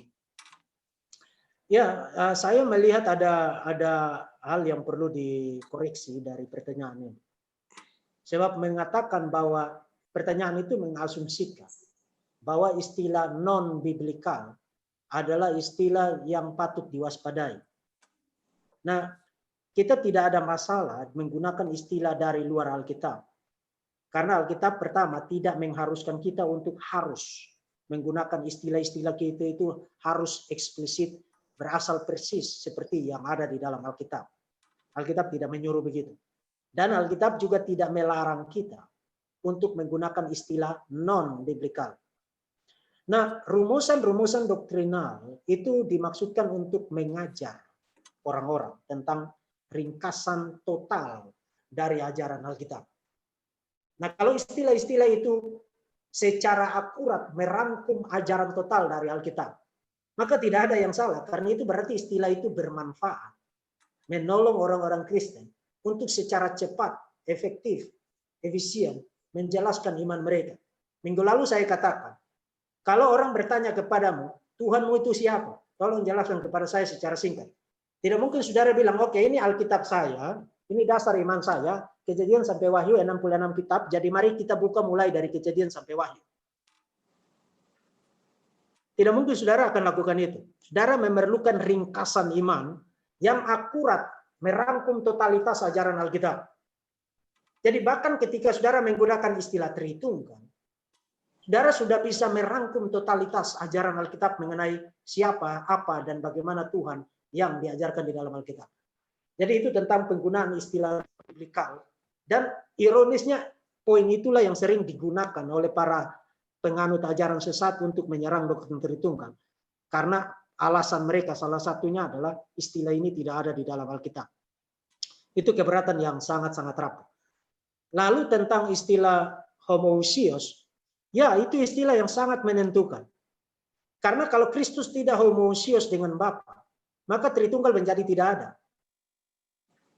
Homousios berarti satu hakikat, memiliki hakikat yang satu, sama, dan setara. Lalu istilah subordinationism itu istilah yang digunakan oleh kaum heretik, menggambarkan posisi dari kaum heretik seperti Arianisme yang percaya bahwa anak itu adalah lesser God. Yesus itu adalah Allah yang lebih rendah dari Bapa. Dan itu diteruskan oleh para penganut saksi Yehova sampai dengan sekarang. Jadi para penganut saksi Yehova adalah kaum Arian masa kini yang sebenarnya sudah dikutuk di dalam Konsili Nisea pada abad yang keempat. Oke, terima kasih. Pertanyaan selanjutnya, apabila terjemahan Alkitab ada kesalahan, apakah itu mempengaruhi keyakinan iman Kristen? Itu dari Pak Septianus Hermanto. Terima kasih, Pak. Terima kasih Pak Septianus. Saya menangkap ada kecemasan, tapi juga ada kecintaan akan kemurnian ajaran. Jadi saya mengucapkan terima kasih untuk pertanyaan itu. Ya, bisa mempengaruhi kalau orang tidak diperlengkapi dengan baik untuk mengecek akurasinya di dalam bahasa aslinya. Jadi bisa mempengaruhi kalau orang tidak memiliki kemampuan bahasa asli. Dan itulah sebabnya terjemahan itu harus dilakukan seakurat mungkin. Seakurat mungkin. Nah, untuk teks-teks yang tadi saya sebutkan seperti Yesaya 63, kemudian Yesaya 54, kemudian Wahyu pasal 22, itu adalah teks-teks yang sangat signifikan untuk doktrin Tritunggal yang adalah jantung dari iman Kristen. Termasuk beberapa bentuk plural seperti kita, itu tidak muncul di dalam terjemahan ketika harus muncul. Misalnya Kejadian pasal 1 ayat 26, baiklah kita menjadikan manusia menurut gambar kita seharusnya, tapi kata kita pada gambar itu hilang. Mereka langsung gambar dan rupa kita. Nah, memang secara tata bahasa itu masih bisa kelihatan karena gambar dan rupa diikuti dengan kata kita. Itu masih memperlihatkan gagasan bahwa gambar dan rupa kita. Tapi akan menjadi jauh lebih jelas apa salahnya menerjemahkan, baiklah kita menjadikan manusia menurut gambar kita dan rupa kita. Crystal clear. Tidak ada salahnya menerjemahkan begitu kok. Kenapa menghilangkan kata kita dari kata gambar dan hanya menggunakan satu kata kita setelah kata rupa? Crystal clear. Jadi membaca terjemahan itu sekali lagi saya ingatkan supaya saudara jangan salah paham. Lalu saudara pulang dari sini lalu mencurigai semua terjemahan. Itu bukan poin saya, bukan.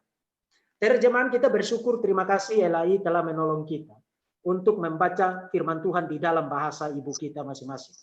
Jadi itu sesuatu yang patut dihargai. Cuman ada kekeliruan-kekeliruan yang memang harus dikoreksi dan diperbaiki demi pembangunan tubuh Kristus. Jadi kita tidak ada masalah membaca terjemahan. Jangan diintimidasi kalau orang menyebutmu umat terjemahan. Who cares dengan dia? Dia bukan penentu iman. Kalau kita bisa mengerti iman kita di dalam bahasa kita, so what kalau kita membaca di dalam terjemahan? Dan itulah gunanya juga kita memiliki para scholar, memiliki para pendeta, memiliki para dosen untuk membantu kita kalau terjemahannya tidak akurat. Oke, terima kasih. Pertanyaan dari Pak Denny Christian, menurut para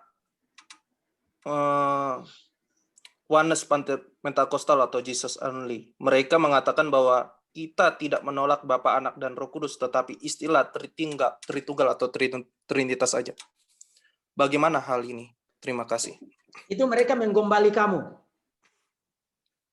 Of course mereka menolak Bapa, Anak, dan Roh Kudus. Karena penggunaan Bapa, Anak, dan Roh Kudus di dalam sistem teologi Oneness Pentakostal atau Jesus Only, itu hanya istilah yang berbeda untuk pribadi yang satu dan sama.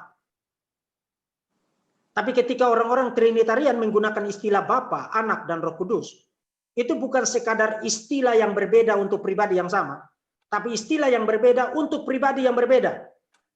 Jadi Bapa itu pribadinya tidak sama dengan pribadi Anak dan tidak sama dengan pribadi Roh Kudus. Jadi mereka mencoba menggombali saudara untuk saudara tidak melihat kesesatan mereka. Dan itu adalah kelicikan yang akan mereka bayar dengan kebinasaan mereka secara kekal di dalam neraka. Jangan tergoda dengan gombal-gombal semacam itu. Sebelumnya saya ingin bertanya, Pak, berapa pertanyaan lagi yang bisa, Pak? Kita sampai jam 9 kan? Jadi tinggal 2 Iya. menit. Satu pertanyaan lagi boleh lah. Satu pertanyaan lagi. Ya. Shalom, saya mau bertanya bagaimana menunjukkan perbedaan Allah yang sebenarnya terjemahan aslinya mereka dengan Allah yang terjemahannya tidak mereka atau tunggal.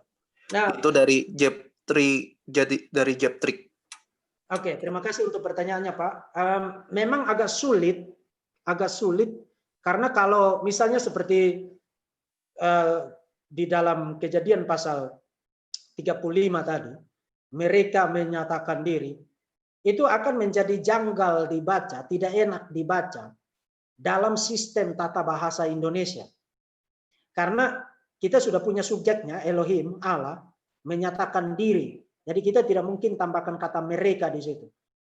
Fitur atau properti kekayaan linguistik semacam itu hanya bisa dilihat kalau kita melakukan penelitian, melakukan riset, men-scrutinize, menyelidiki kata-kata yang ada di dalam. Dan karena ini pertanyaan terakhir, jadi saya ingatkan begini, karena banyak Muslim yang mencoba menjual bahasa Ibrani kepada publik. Misalnya Nandar, dia keliling kemana-mana, tanya saudara, bisa bahasa Ibrani enggak?